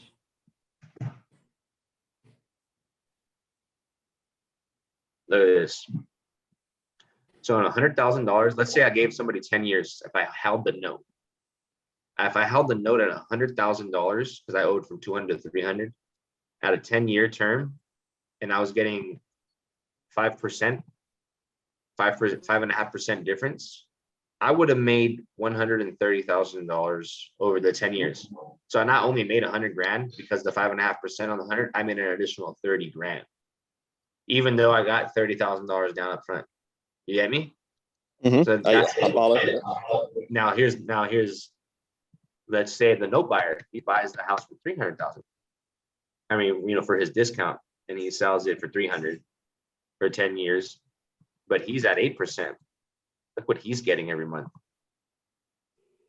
He bought it for 270 grand, and look at what he just got on it in 10 years. $436,000 is what he would have got on that. But he's not gonna hold it for 10 years. It's gonna be closer to a 30-year term. That's just so the payments make sense. And if it went 30 years, which it won't, because it'll be 10 years, that's what he would have made if it went 30 years at 8%. You see what I'm talking about? When you get you see how the purchase price is 300 at 8%, somebody's paying close to 800 grand on the home. Yeah. Right? Nobody knows that. If you're out here where I live, and homes are closer to $600,000, and this is the rental rate. I mean, this is the market rates. Look at this, 600 grand. You buy it 2.5 times. People don't know that at all. Oh That's yeah, why they don't. that's why it's so awesome to do creative finance. You can create the term. You can create the APR on it too, 0% up to whatever you come to agreement with. Typically, if you're gonna get interest rate, I haven't got interest rate in the last couple of my deals, because just the way that you can negotiate. You can either well, first you have to make sure that you can cash flow with the interest rate. And if you can't, you just let them know that you're not able to, and they still come to agreement with you, and you give them their price, then it'll work. If I had to do an interest rate, my goal would be like at 3.5% or less. 4% maybe max, but I won't look at deals at 5% or more. It's just my own buy criteria. When you start buying, you start to figure out the criteria that you want to work with. I like looking at homes that are minimum of 2-bedroom, 2-bathroom, for the fact that a family member or family can be in those homes, right? Ideally, three bedroom, 2 bathroom is better. So you can have a whole house full of family members.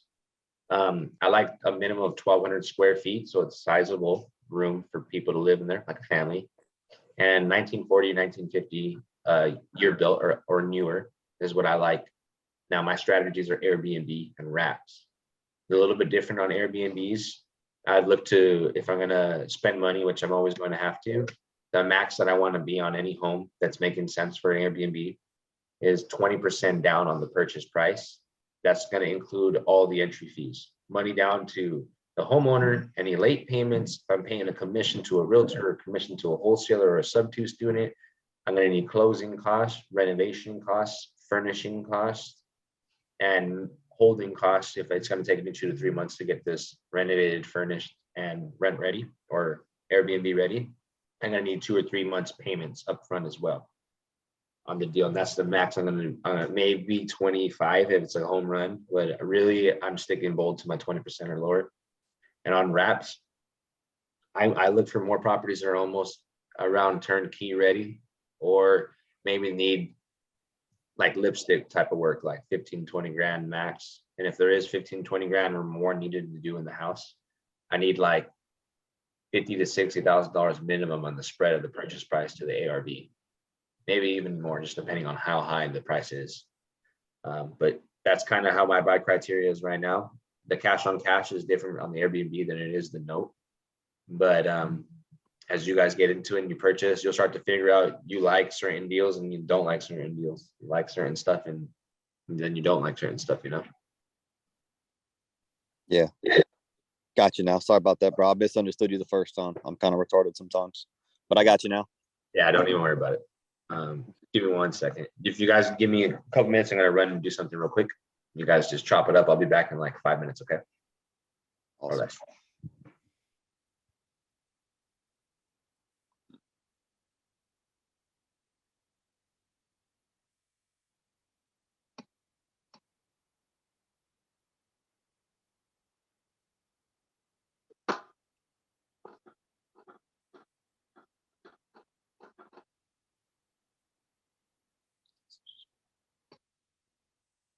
Fell down again.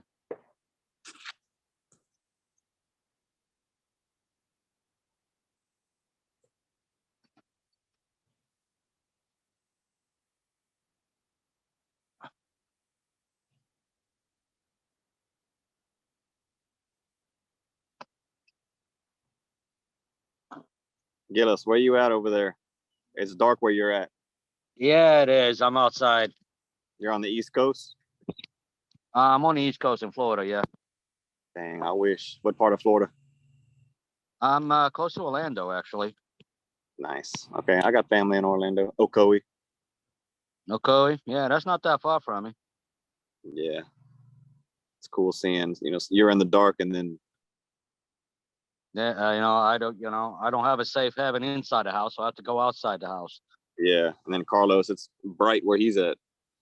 I know. I got to figure out how to get some lighting out here so I can connect with you guys instead of being in the dark at night. So you're the guy, right whenever he started talking about it, I lost my Wi-Fi, so I had to come outside. So he helped on a house, and yeah, he's buying a house from me. and then you were wondering what he was doing. Yeah, I mean, we just started small Gotcha. Okay, talking, and one thing led to another, and Awesome. I didn't know too much about creative financing, even though we use it every day. Yep. In different formats. So do you he just clicked the right button. He got me interested, and now I'm interested in the game. That's awesome. What do you do for a living? I'm a manager for a thrift store, so it doesn't pay shit. So I should be an age where I'm retiring, but instead of that, No job pays shit, man. exactly. If the job ain't paying you shit, doesn't matter what job it is. I don't care if you're. I got to be innovative and look at ways to make some money. Exactly. So, and this seems like a very good way, actually. No doubt. I don't think too many people actually know about this. I don't see it being talked about a lot, man. No, Sailing's if it popular. wasn't for Carlos, I never TikTok. would have known was existing. Anything that takes a little bit of studying, it's a much bigger barrier to entry because people just don't like studying. They want to be able to learn something one day and go out and try to make some money. So, you know, a lot of people try wholesaling and they go out there and ruin the market for you. But stuff like this, I mean, if you learn stuff like this, what Carlos is teaching, bro, your opportunities open up tenfold. Well, most important thing that people seem to forget, they want to do it on their own, but you actually need a team Yeah. to get Yeah, things you can't. accomplished. You can't know everything. You got to bounce off of people. Exactly. There's not one person that knows everything. Right. So I learn to have a team. That's one thing I've learned because I've watched a ton of videos from Pace. From Pace Yeah. Morby. Pace.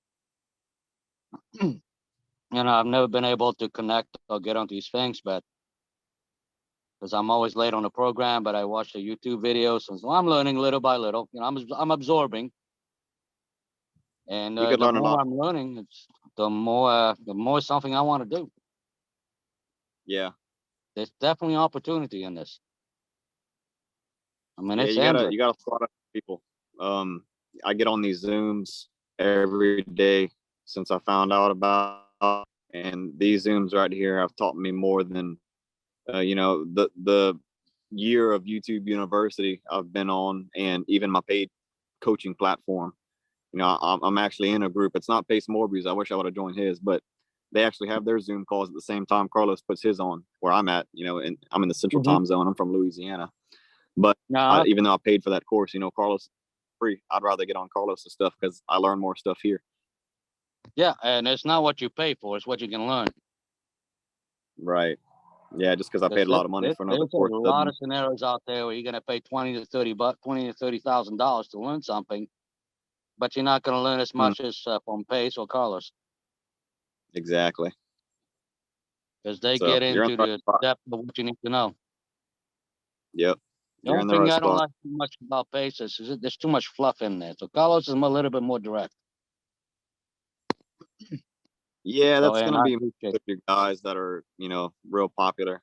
I think there is a lot of fluff, and I think it's to attract you to his course. But man, if you actually stick with it and learn it and give it time, you know, 3 to 6 of heavy studying, it'll change your life. No, I'm aware of it. That's why I'm going to get in the program. Awesome. Yeah, stick around. A lot of people come in here and leave. They'll be here for a day and then you'll never see them again, or they'll Nah, come for a they're week and then they'll idiots. disappear. They don't know where the money is. You got to stay around. It takes time. Of course, everything takes time. If you want to make money, it's not going to happen overnight. Right. You know, I'm a retired engineer. I used to make good money, but I got laid off. So, you know, because there's never any guarantee in life. I'm in my 60s. You know, I end up with this job over here as a manager, goes to a nonprofit company. So you don't get paid a hell of a lot. Mm-hmm. The bills are getting paid, but Right. there's no money to go to on vacation or anything like that. So you Right. got to find creative ways to make money. Got to And have a speaking side of hustle. creative ways, creative financing, I think is the way. It is for sure. It's just a lot of talking to people. You know? I mean, it shocked me when Carlos approached me and says, "Hey, I'm going to finance your house, but I'm going to finance it for you." I said, "What?" Yeah, I don't have no money. I've never heard of anything like this. But you know, he was neither. convincing. Me neither. He's I've a never heard. closer. Yeah, he's good on the phone. He's very good on the phone. I learned a lot from him on the phone. And that's one knack I have the opportunity to have too. I know how to close. So that's good for me. You know how to It's just close? the rest. Yeah, I can close. I've been Yeah. in sales for over 30 years, so I can close anything. I can sell ice to an Eskimo if I have to. There you go. Well, yeah, You know? you just got to learn what he was just talking about, breaking down the finances. Once you learn that, bro, you can go make millions. That's Yeah, I'm awesome. looking forward to a nice retirement. Yeah, get my house on the beach and start working from there. exactly. I know And it people won't who's been take you doing long. this they've been doing this, man. I mean, Carlos as an example, what, like 6 months maybe? I think he started in March. Yeah, I know. And I checked them out.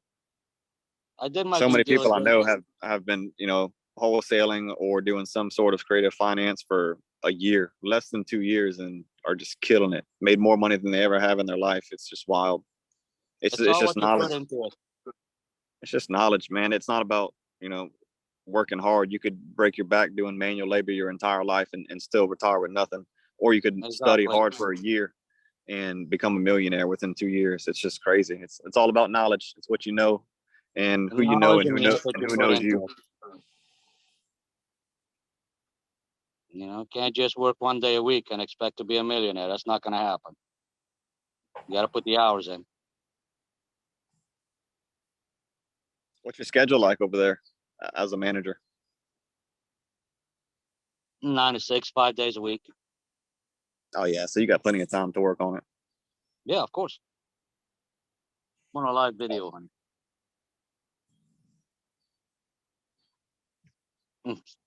Sorry, my wife was asking me why I was talking so loud. I love Florida, bro. I wish I was there. Nah, Florida is not a bad place to be. Real estate's getting pretty high, but Florida and Texas is what I hear.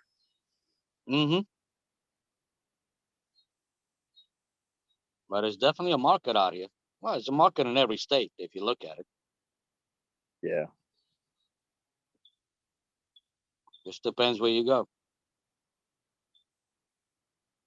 I'm gonna get out of this shithole one day. You will, you will. Have faith. Oh yeah. That will happen. Listen, it took me 60 years to own my second house.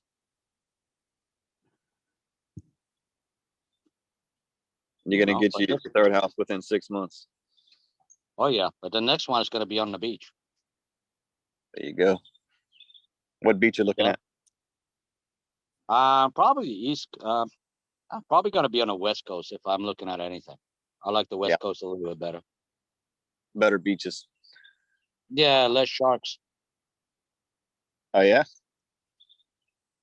I've been seeing a lot of sharks. More sharks on the West Coast. Less sharks on the West Coast. More sharks on the West Coast. Less on. Up Well, north. less.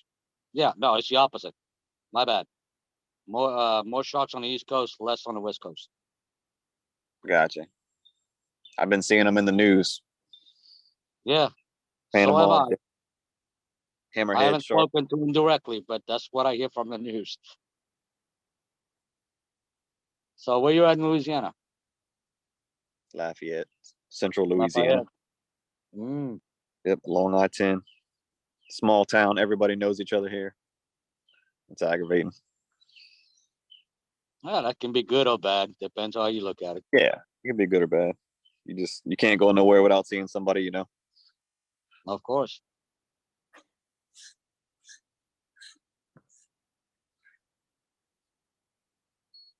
I'll probably Yeah, end up in Texas.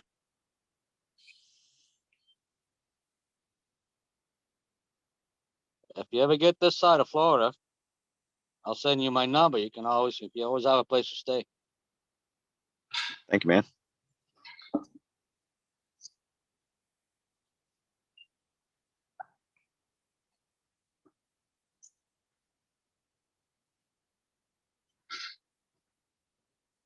No, I'm excited for new beginnings. Me too. How long have you been in the business? Starting or? I've been doing this. I started about 7 weeks ago. 7 weeks ago. 7 weeks. Most of my leads have came from driving for dollars. I've had about I think I got about 11 leads that I'm working. Got one that we're about to put under contract with Carlos. That's the duplex he was talking about earlier. And I got 2 more that are hot leads. It's just a matter of getting in the house, taking some pictures, and getting them under contract. But two of them have to figure out what they want to do, like with the mortgage and stuff, because they have some issues with their mortgages. I have to talk to their banks. It's been a process to be a third party authorized, third party on it to be able to talk to them about the mortgage. I got to negotiate with the bank because one of them stopped paying their mortgage. The other one, the roof collapsed from a hurricane, and he's got to try to figure out where he's going to go after he sells the house, but he has to sell it. He's retired, doesn't have any money, so I'm gonna try to get him some money, and he wants to buy a camper and go just traveling. So I'm trying to work that deal out with him, but he doesn't have a cell phone, so I have to drive to his house every time I want to talk to him, and he's not there half the time. So it's just stuff like that. It's problems you got to work through that a lot of people just aren't willing to work through. But since I haven't gotten a deal yet, I don't mind. I'll do anything. I drove to Houston 2 weeks ago just to drive for dollars over there. I don't really care what I have to do. I'm just trying to get it done, but it looks promising. I mean, within 7 weeks, I got 11 leads that I'll probably be able to make some money off of, at least 2 or 3 of them. And if you consider, 7-8 weeks of work to make 2 deals happen, which is anywhere from 5 to 10,000 a deal on the low end, for a newbie like me, that's anywhere from 10 to 20 grand within 2 months. That's not too bad if you look at it like that. No, I take it you got a job as well. No, I don't right now. You don't? No, I was flipping houses. I flipped a few houses and I made some good money doing that. So figured I'd just jump head first into this instead. I had a little trucking company while I was in the Marine Corps. I did that back and forth for 6 years. Right. And once I got out in March, I sold everything because I was also flipping houses. I wanted to focus on real estate. After I sold my last house last month, I decided to quit trucking since I was out of the Marine Corps. I didn't have to focus on that. And just going to try to focus on wholesaling and creative finance. But I'm done with flipping. I don't want to flip any more houses myself unless I have to, but I don't think I have to anymore.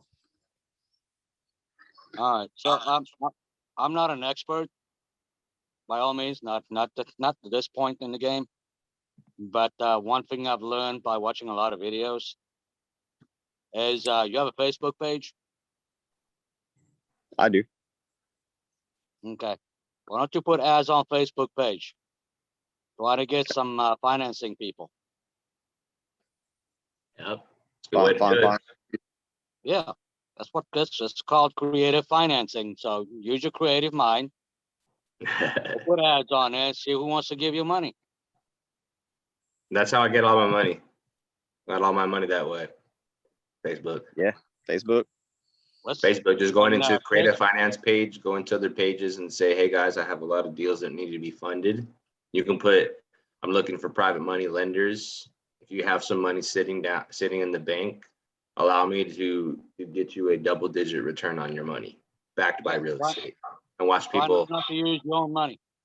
Mm-hmm. Use other people's money if you can. A lot of wealthy people do it. Yeah, you're doing well. Teaching others already. You're doing well. Same thing. It's the truth. Even wealthy people use other people's money. I mean, Robert Kiyosaki has like $1 billion in debt right now. Good debt though. He's using it to make money with it. Yep. He's a beast. All right, so let's see. I'm just reading some notes real quick before I make a call. He moved to this mother-in-law's home since she fell in. They take care of her. Stop 30 years. All right, so let me call this Pete guy.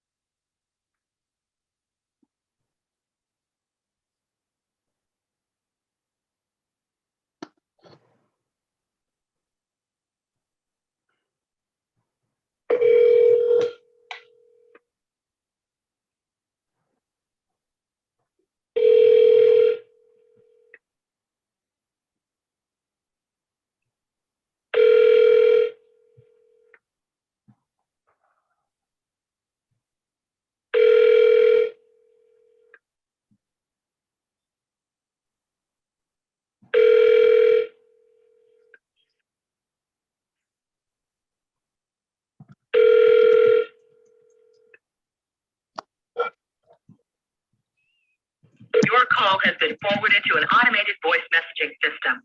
At the tone, please. Double call people. That's the way I do it.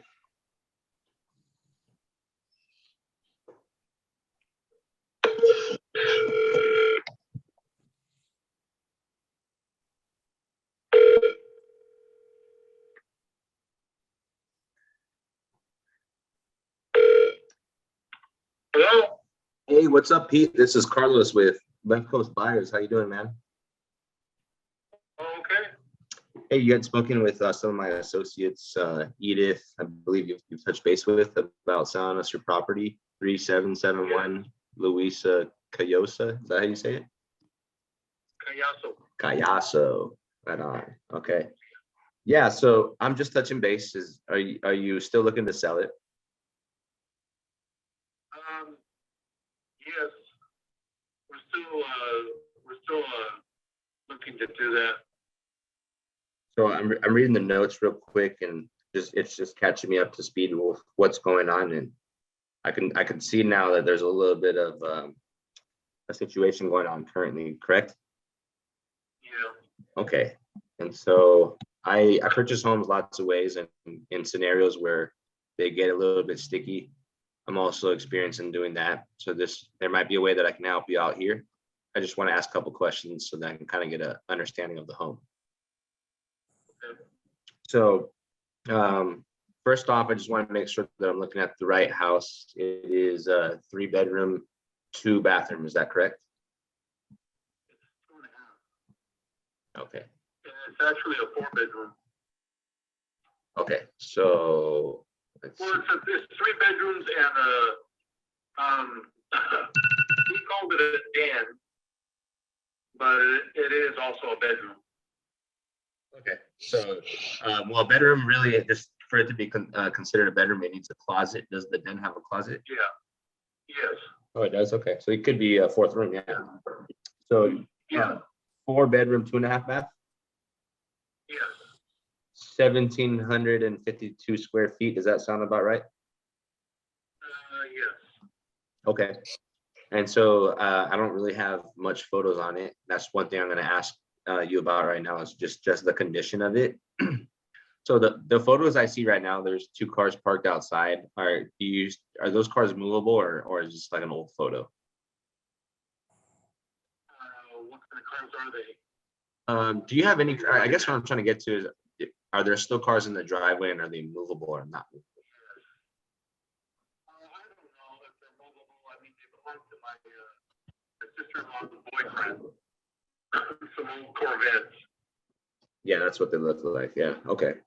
Just making sure just to see if they're actually movable or not. What's going to happen with those? I think they are. I've never seen them move, but you have 2 cars in the driveway, then he's got 2 cars in the garage, and plus they have a Cadillac Escalade.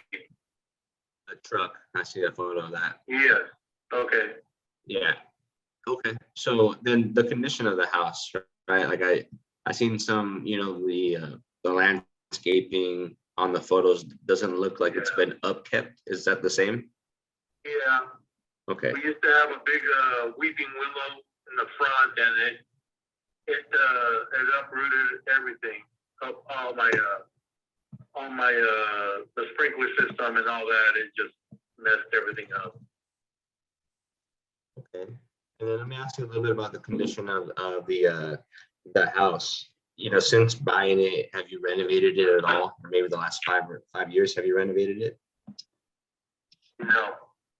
Okay. Not 5 years. Okay. And when did you buy the home? 1995. Okay. So you got it in 1995. Did you renovate it at all since then or no? Oh yeah, we like I said, it had a full carpet. It had carpeting all downstairs, up through the stairs, and up into the bedrooms. And we've since got rid of all the carpeting downstairs. It's all tile now, and we got rid of the carpeting that went up the stairs. It's all the stairs have been all redone with with wood. Cool. And when was that then? How long ago was that? It's been, let's see, I want to say about 13 years ago. Okay. 13 to 15. So it doesn't sound like it doesn't sound like it's too crazy of work. It just sounds like it needs updating. So what I'm getting is you might need to do some floors, restroom updates, and the kitchen. Sounds about right. Yeah, the kitchen, yeah. Okay. Yeah, another thing is when my sister-in-law, when she, I think like after the first 3 years of living there, somebody broke into the house. They smashed the sliding door in the back and got in through the sliding door, and it hasn't been fixed. Me and my wife. What's that? The sliding door? Yeah, the big sliding door in the backyard, or that leads to the back, it got smashed. What is? Even though we had an alarm, and they smashed the opposite side of the sliding door, the window that doesn't open. They smashed that and got in through there, and they went upstairs and they kicked in every single door and ransacked the house. I know that you said the sliding door has been like that. Is it like boarded up, I guess? Yeah. Okay, so boarded up, so needs new sliding doors. Is it vacant or is it?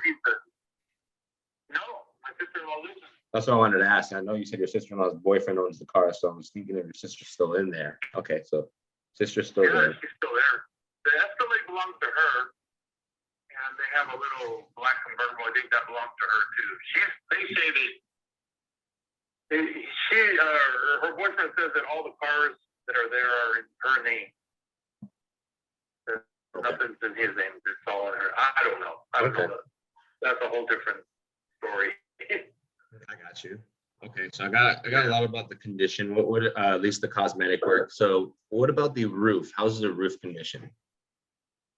The roof is not bad. It had a couple of the tiles broke or cracked, and then it had a small leak in the garage.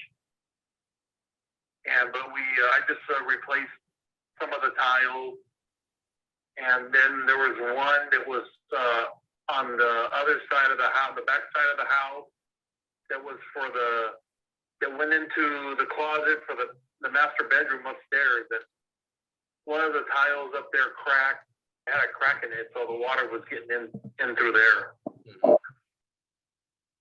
So the water did get into the bedroom through the closet.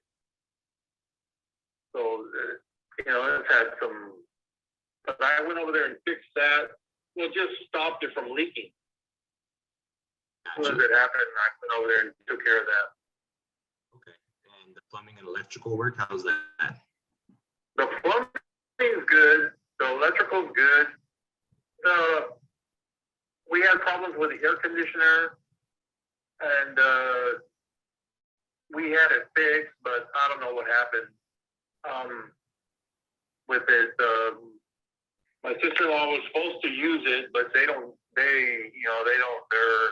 want to use they're so worried about the electrical bill or electricity bill, the water bill. They do all kinds of funny stuff. They put bricks in the toilet tanks and stuff like that, trying to use less water.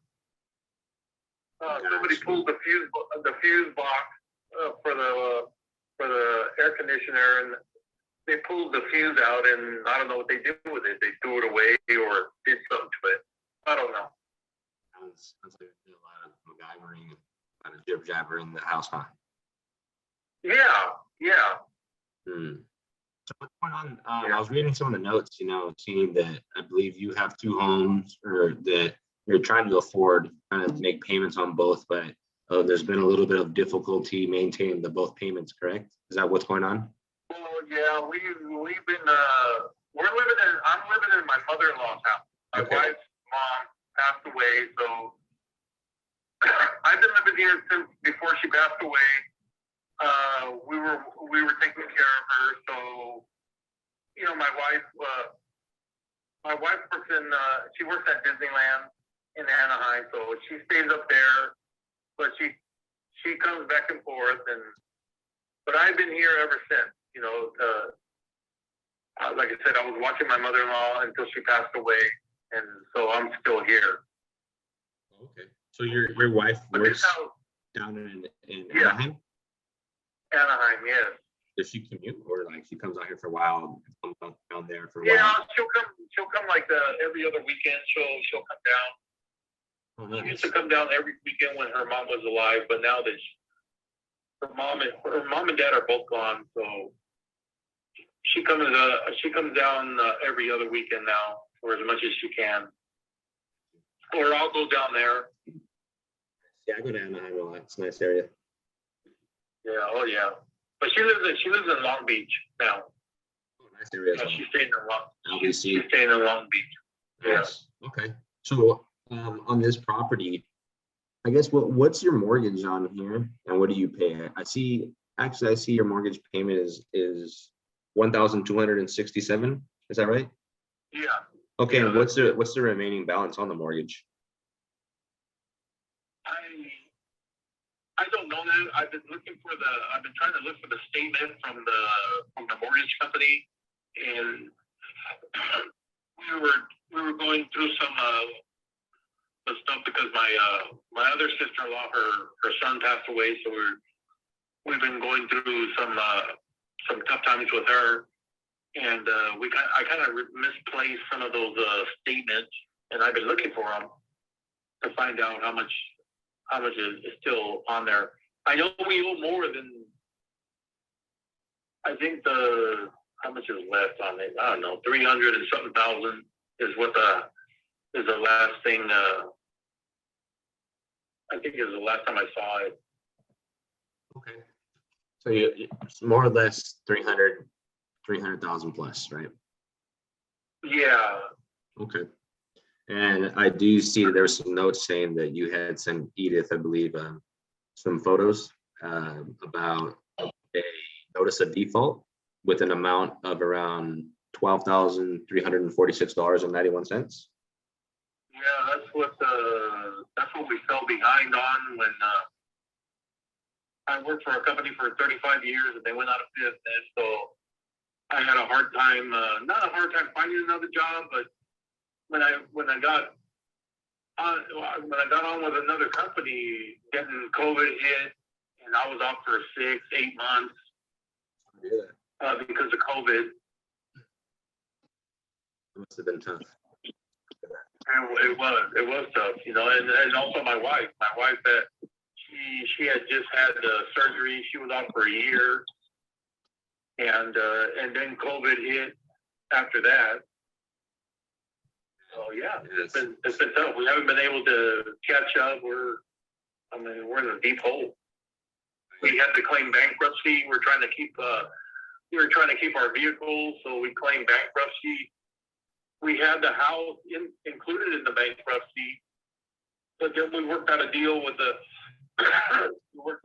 something with the mortgage company, and they let us continue paying it. But then, like I said, we just haven't been able to catch up at all. It just, if anything, it just gets worse. I know. I don't work every. You know, I'm not working steady every day. I do work. You know, sometimes I'll work a week and then I'm off for 3 weeks. So it's been. I'm up for retirement. I'm supposed to retire in November. So it's just. Yeah. You know, So I'm diabetic. Is the health issue. sounds like it sounds like a very unfortunate event, and if there was somehow some way that I could muster up enough information to put something together to help you out here, would that really bring some value to you? Oh yeah, but you know, I would like to, you know, me and my wife like to be together when we're kind of do all this. We don't want to be, you know, like she's over there right now. She'll probably be down this weekend. So I prefer her to. What's your wife's name? Rebecca. Rebecca. Nice. How long have you and Rebecca been together? 32 years. Oh my God, that's beautiful. Congratulations. Thank you. Yeah. No, I've been with my spouse for 10 years, and you know, it was a pretty wild ride. I was a little more immature for the majority of that 10-year length. But now I'm a little bit more seasoned, I'm a little bit more mature now about things. And this is what I've come to realize now that we're in sync on the same energy. Is I kind of know what she likes and she kind of knows what I like. And if we go out, we're fine buying each other stuff, knowing that we're going to be okay with it. So if you feel that this could be a good decision, I feel totally fine knowing that Rebecca might be on board with you. And I would rather you both be on board together on the phone with me, because it's not going to be your traditional cash offer here. You're in a little bit of a pickle, and I'm going to need to explain. I would rather explain it one time to both of you than have to explain the same thing 2 separate times. And it'd be easier so you guys can get it together, and then we can structure something for you guys. But these are deals that I currently work in and out every week. So it's something that I actually can help you out with. Now, the notice of default, the 12,346, is that just late payments or is that something else? Okay. And late payments, we just haven't been able. We just don't come up with the money every month to do that. You know, it's just been hard. No, I totally hear you. I totally get it. And you know, I want to be able to help you out here. So have you ever heard of the COVID forbearance before? I've heard it before. I don't know really what it is, but yes, I have heard of it. So it's basically a program that the state or the government is helping homeowners with that, you know, ended up defaulting a little bit and couldn't catch up on the payments due to COVID. And so it's a program that I would basically instruct you and walk you through, and it would help clear up your arrears if it's something that we can do. First I needed to know if you're working, and you did say you are. So it's a way that we can do something. Like, here's the next thing, right? Let's say that we were able to do this COVID forbearance and we were able to clear all the arrears, or somehow take away the majority of them, like modify the loan almost. What would be your next step? Because at that point, I would have instructed you of clearing the arrears. Are you still able to afford it and you want to keep it and keep affording it, or are you still looking to sell it? My wife wanted to keep it, and at one time she said, "Oh yeah, I want to keep. I don't want to get rid of the house because I want to have something to pass down to our kids." But you know, I got 2 kids that live in over there in LA, and then I got 2 that live here. But you know, my wife says they don't care if we leave them anything, you know. So my wife says, "Well, we should just get rid of it." So what I was getting to is, if we do this, right? If I do help you through it, you're gonna basically, I'm gonna walk you through it, because since you're the one on the name of everything, like on title of everything, on paperwork. Yes. And so I would instruct you how to do it. You would then call in and do it. Let's say they clear it up. Now you're free and clear from the arrears. If it gets to that point, and now you have the actual decision to keep it for yourself or still sell it to them. And I don't mind either or. I honestly don't mind helping people out doing this, even if you want to keep the home. It's just something that I do out of just my own heart. I don't like to hear people have to struggle. And so you either have that option, man. If you and your wife wanted to keep it, you can. I just wanted to make sure that you can still afford it after we clear it up, that every month after you're going to still be able to afford it. And that's the only concern I have. And if you are, that's your decision. You can keep it. And if not, I'd still want to buy it from you. Yeah, so that's a decision that we can get to with you and your wife and everything. It just comes down to, can you guys afford it still moving forward is all. Okay, well. We'd like to go that route and see. Like I said, we probably end up getting rid of it. Okay, Here's a couple things too, when you take into consideration, when you go into foreclosure, the next step from foreclosure is an auction. What happens is you guys already did like a bankruptcy, so it's like you would basically mess up your credit going into an auction, but not only that, no bank will loan you for 7 years. So this right here will actually stop the auction, stop anything going into that. It still saved your credit. We would clean up the late payments, and we would still perform on the property, and it'll still clear up your credit though. So I think this would be your best bet if you didn't find a cash buyer to go in there right away to help you. This would be the best bet for us to help you out. Okay, Peter, so what I'll do is, when do you know with certainty when your wife, Rebecca, is going to be coming into town? So then we can schedule a call together.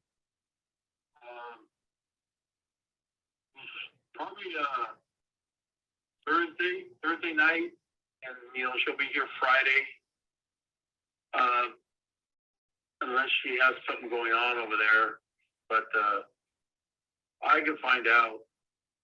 Thursday, like tomorrow, Thursday, or the 24th?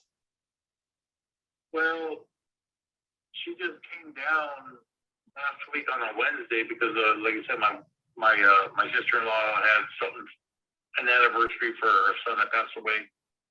And she was here on Wednesday, and she just left Monday, so I'm not sure if she was going to come down this weekend. Okay. Or I don't know. I'm not sure yet about that. How about I do this? How about I call you, I guess, Friday afternoon, Okay. And then we'll just touch base. You let me know if she's in town or coming next week, and then we'll just reschedule. Okay, that sounds good. All right, Peter, I appreciate your time today. Thank you so much, and I look forward to working with you. Thank you for calling. Yeah, I think when you called me before, I was at work, so I couldn't answer, but It's okay. No, thank you for calling me back. Absolutely. Thanks for talking to me. Okay, Carlos. All right. You have a good night, Beat. Bye. Okay, you too. Thank you. All right. Any questions, guys? I'll put the notes in. No, not right now. Yeah. So in scenarios where you come across people who are going through pre-foreclosures or late payments, it's unfortunate. You know that you have an opportunity there because they're very distressed. And here's the cool thing about what we do for creative financing is I'm truly going to be able to help this guy out. Buy it or not, I'm giving him opportunity, because that's the reality. Is if I show him how to clear up his late payments, it's still him on the property. He still owns it. He has that decision to do what he'd like to do. I don't mind spending time with him either. I feel bad for people, I hear the story. And it's unfortunate. It happens to people all the time. And so right here, I give them that scenario where I don't mind helping you out, but here's the big picture you have to think about. Once you clear it, are you still going to be in a pickle each month after that? Is it going to still be hard for you to afford it? And that's what opens up his eyes to, oh shit, even though you might clear the arrears, I still might struggle because we're older, we're getting ready to retire, right? And so in this case scenario, I was running a comp on it, and I saw a comp in the neighborhood for 530. He owes around 300. So there's like $100,000 and $200,000 of spread in there. I could even give him equity in the deal to keep him having some money. I can give him some money down. It's only $12,000 in arrears. Even if I bought the house subject to, gave him $12,000 and gave him still money down, it could still be a deal for me buying it at seller finance. It's just that I would need to put money into the house now. Landscaping and renovation costs in a home like that can be $50,000+. But it's something that I'm willing to work with. And best case scenario is, since he wants to make a decision with his wife, which is completely fine. Most couples do that together. It's the best case for me to then jump on a phone with him and his wife, and he already is in a pickle, and it sounds like he's on board. So this could be a great opportunity here to help this guy out and me purchase a property subject to. How'd you come across that lead? So there's a lot of other people that know that I close very well. And so there's this TTP student, like how you and I are TTP, Sam. Yeah. There's a TTP student who's not a sub 2 student, but he kills it. His name's George Mahoney. Have you heard of him? Yeah, I've seen him around. Yeah, he crushed it. The first 6 months, I don't know, he did like $500,000 or something. And he had another guy that's in here with us. His name's Jesus. He's not on here right now, but he was on here earlier. Yeah. I'm training him too. So I'm training his as his team can come in here, they can learn more about acquisitions because he has an acquisitions team. And so he reached out to me, and he had learned that I can close. And I guess one of our buddies from TTP let him know that.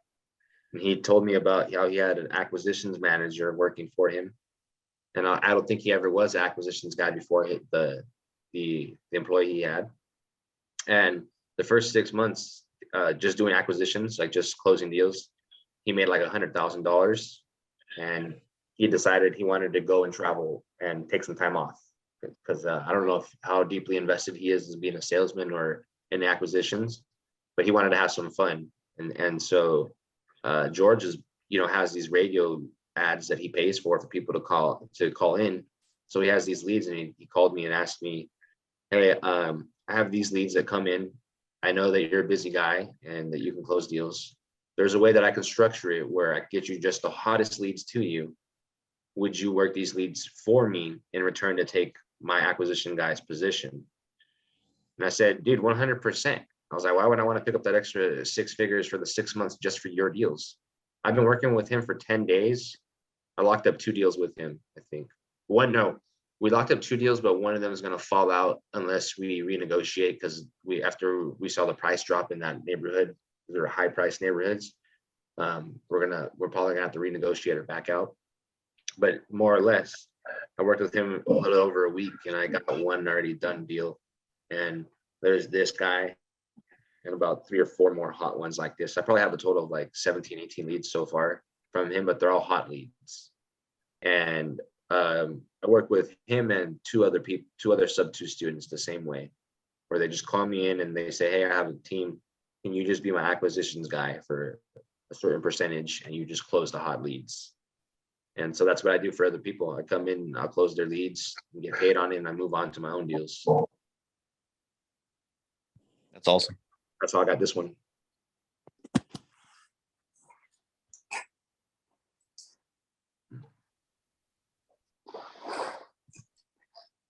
Not a bad way to make money. It's not a bad way to make money. And I like acquisitions. So it's one thing people have to, I guess, come to an agreement with themselves, make a decision. Do I want to do acquisitions? I mean, do I want to jump on phone calls and try to lock up deals? Kind of like how I do on the live calls. Do you want to do that? And if you do you want to get good at it? Because it is the part that we feed ourselves, but it is not necessary for a deal to be done. There are a lot of people like the gentleman, George. He's a busy guy. He owns a business. He does the construction work too, does a couple of things. He may or may not like cold calling. He actually might like it. It's just that he's a busy guy, doesn't need to spend all his time doing it. He's at a higher level than me. So at that point, it makes sense for him to outsource and pay somebody, especially a good salesman. You want to pay them well, like 20+%, 25% of the actual net profit, because that guy is the one taking it the distance. And I am seasoned, and he's going to get more deals done than his other acquisitions guy for the fact that I know creative financing. And that's just the way it is. That's a deal that I was about to do right now. That's one of his deals. If I can get this done, that's a second deal. I still have a lot that I work with him. Another sub 2 student, Brad, who's also my mentor. I work his leads, and we buy the leads together. We buy the properties together, and he walks me through them. So I've had an advantage on top of me working hard and knowing a lot about the business. I had a little bit of an advantage when I met that guy Brad. We clicked, and now I learned strategies, and I let you guys know some of them. But I learned how to perform even better than when I was by myself. So that's what I like. Great, it's great.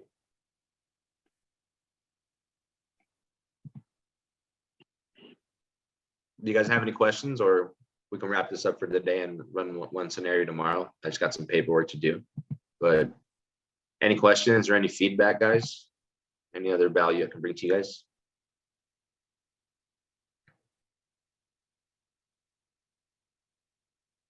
No questions. Sam, any questions? Not right now. Cool, guys. Sure. Well, I appreciate everybody in here that gives me the time of the day and participates. I know I call a lot of people's sellers. I wanted to be open to next week to see if anybody is open to jumping in and calling other sellers as well. It's free game. We're always here to tag team each other in. This is where we're here to fall forward and pick each other up.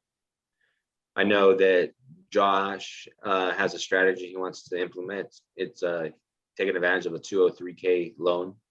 And we found somebody who specializes in that strategy.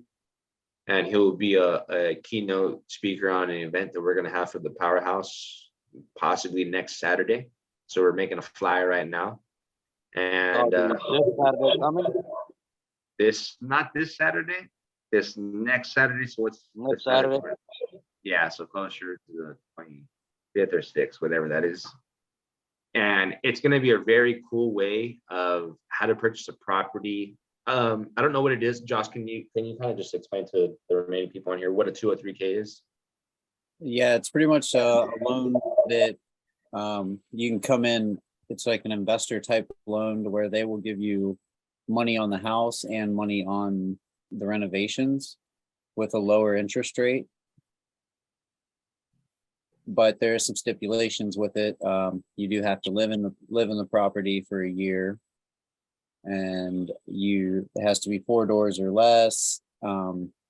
There's some other hoops you got to jump through also, but ultimately, and the money down, you only need 3.5% down also.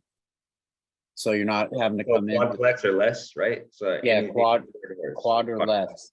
Okay, and so you have to house hack it, basically. You have to live in the house and rent the other ones out. Yep. Okay. So the one I'm looking at is a triplex. And, to where I had it figured out to where, I could do it as a hybrid to where it would be a sub 2 to where I would take over the mortgage and then do a seller finance for the rest of it. But his loan that he's locked into is a 7.5% loan. So I don't really care to take over a 7.5% loan if I can go in with this 203K with a lower percentage and lower entry fee, and it'll give me, the money that I need to make all the repairs and everything too. Because they'll pretty much take, the way I understand it is they'll take your debt to income, will change. They'll base that off of the projected that you can make from the house also. So I'm excited to learn a lot more about it and see what kind of hoops we got to jump through, because this is a great entry point for people, to start investing. Totally cool. And I'm sure there's a way around it where you don't necessarily have to live in there yourself. I'm sure there's always a way. People always house hacks, right? Right. The cool thing is most loans are asking 20% down. You have to do you have to run your credit? No, I don't think it is. I don't know for sure yet. We're going to find out together. That's what I still have a lot to learn on it. Yeah, the cool thing is though that there's a cool program only needing 3.5% money down. You don't even need to use your own money. That's what lenders are for. You got to live in a property. It's cool. You can house hack it, and you could have up to 4 doors. And basically, when you have up to 4 doors, you live in it for free. The other 2 doors take care of all the mortgages, and then the last door is your profit. Yeah. In a triplex scenario, one door or 2 doors can be all the bills and expenses, and then the extra door you live in it or you make profit on it, or half and half it. Yeah. So I'll pretty much live there for free and cash flow. I love it, man. We're learning a lot here together, and I want everybody to start learning to be a buyer now, besides a wholesaler. I showed you guys some wrap strategies. I showed you guys how to pay yourself from lenders, how to pay yourself from an end buyer on a wrap up front. So that's your wholesale fee. Learn to get in there, learn to be a buyer, because you have way more opportunities. A lot of the properties that we're buying are not even distressed. I got 2 people today that we worked the Morby method on. Both of them needed a lot of money for their homes, and then they needed a lot of money down. If I can cash flow, we can make it make sense.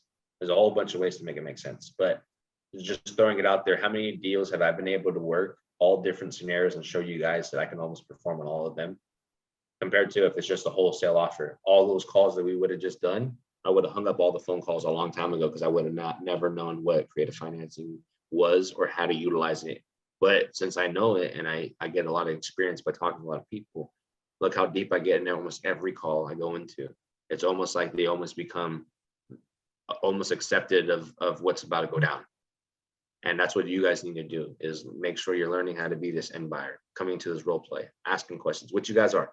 Everybody in here is people that participate, call a lot, ask questions a lot. So truly believe you guys are going to start learning this quicker. It's just about performing.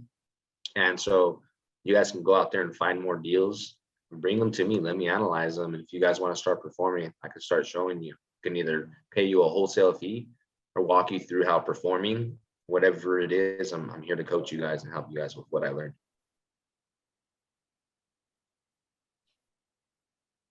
But enough with that, guys. That's enough said. I'm gonna go ahead and I'm gonna call it a night. I appreciate everybody. Later, Carlos. Later, everybody. Good night. Thank you. Good night, guys. All right, Carlos, don't forget to call me. I'll call you. Bye.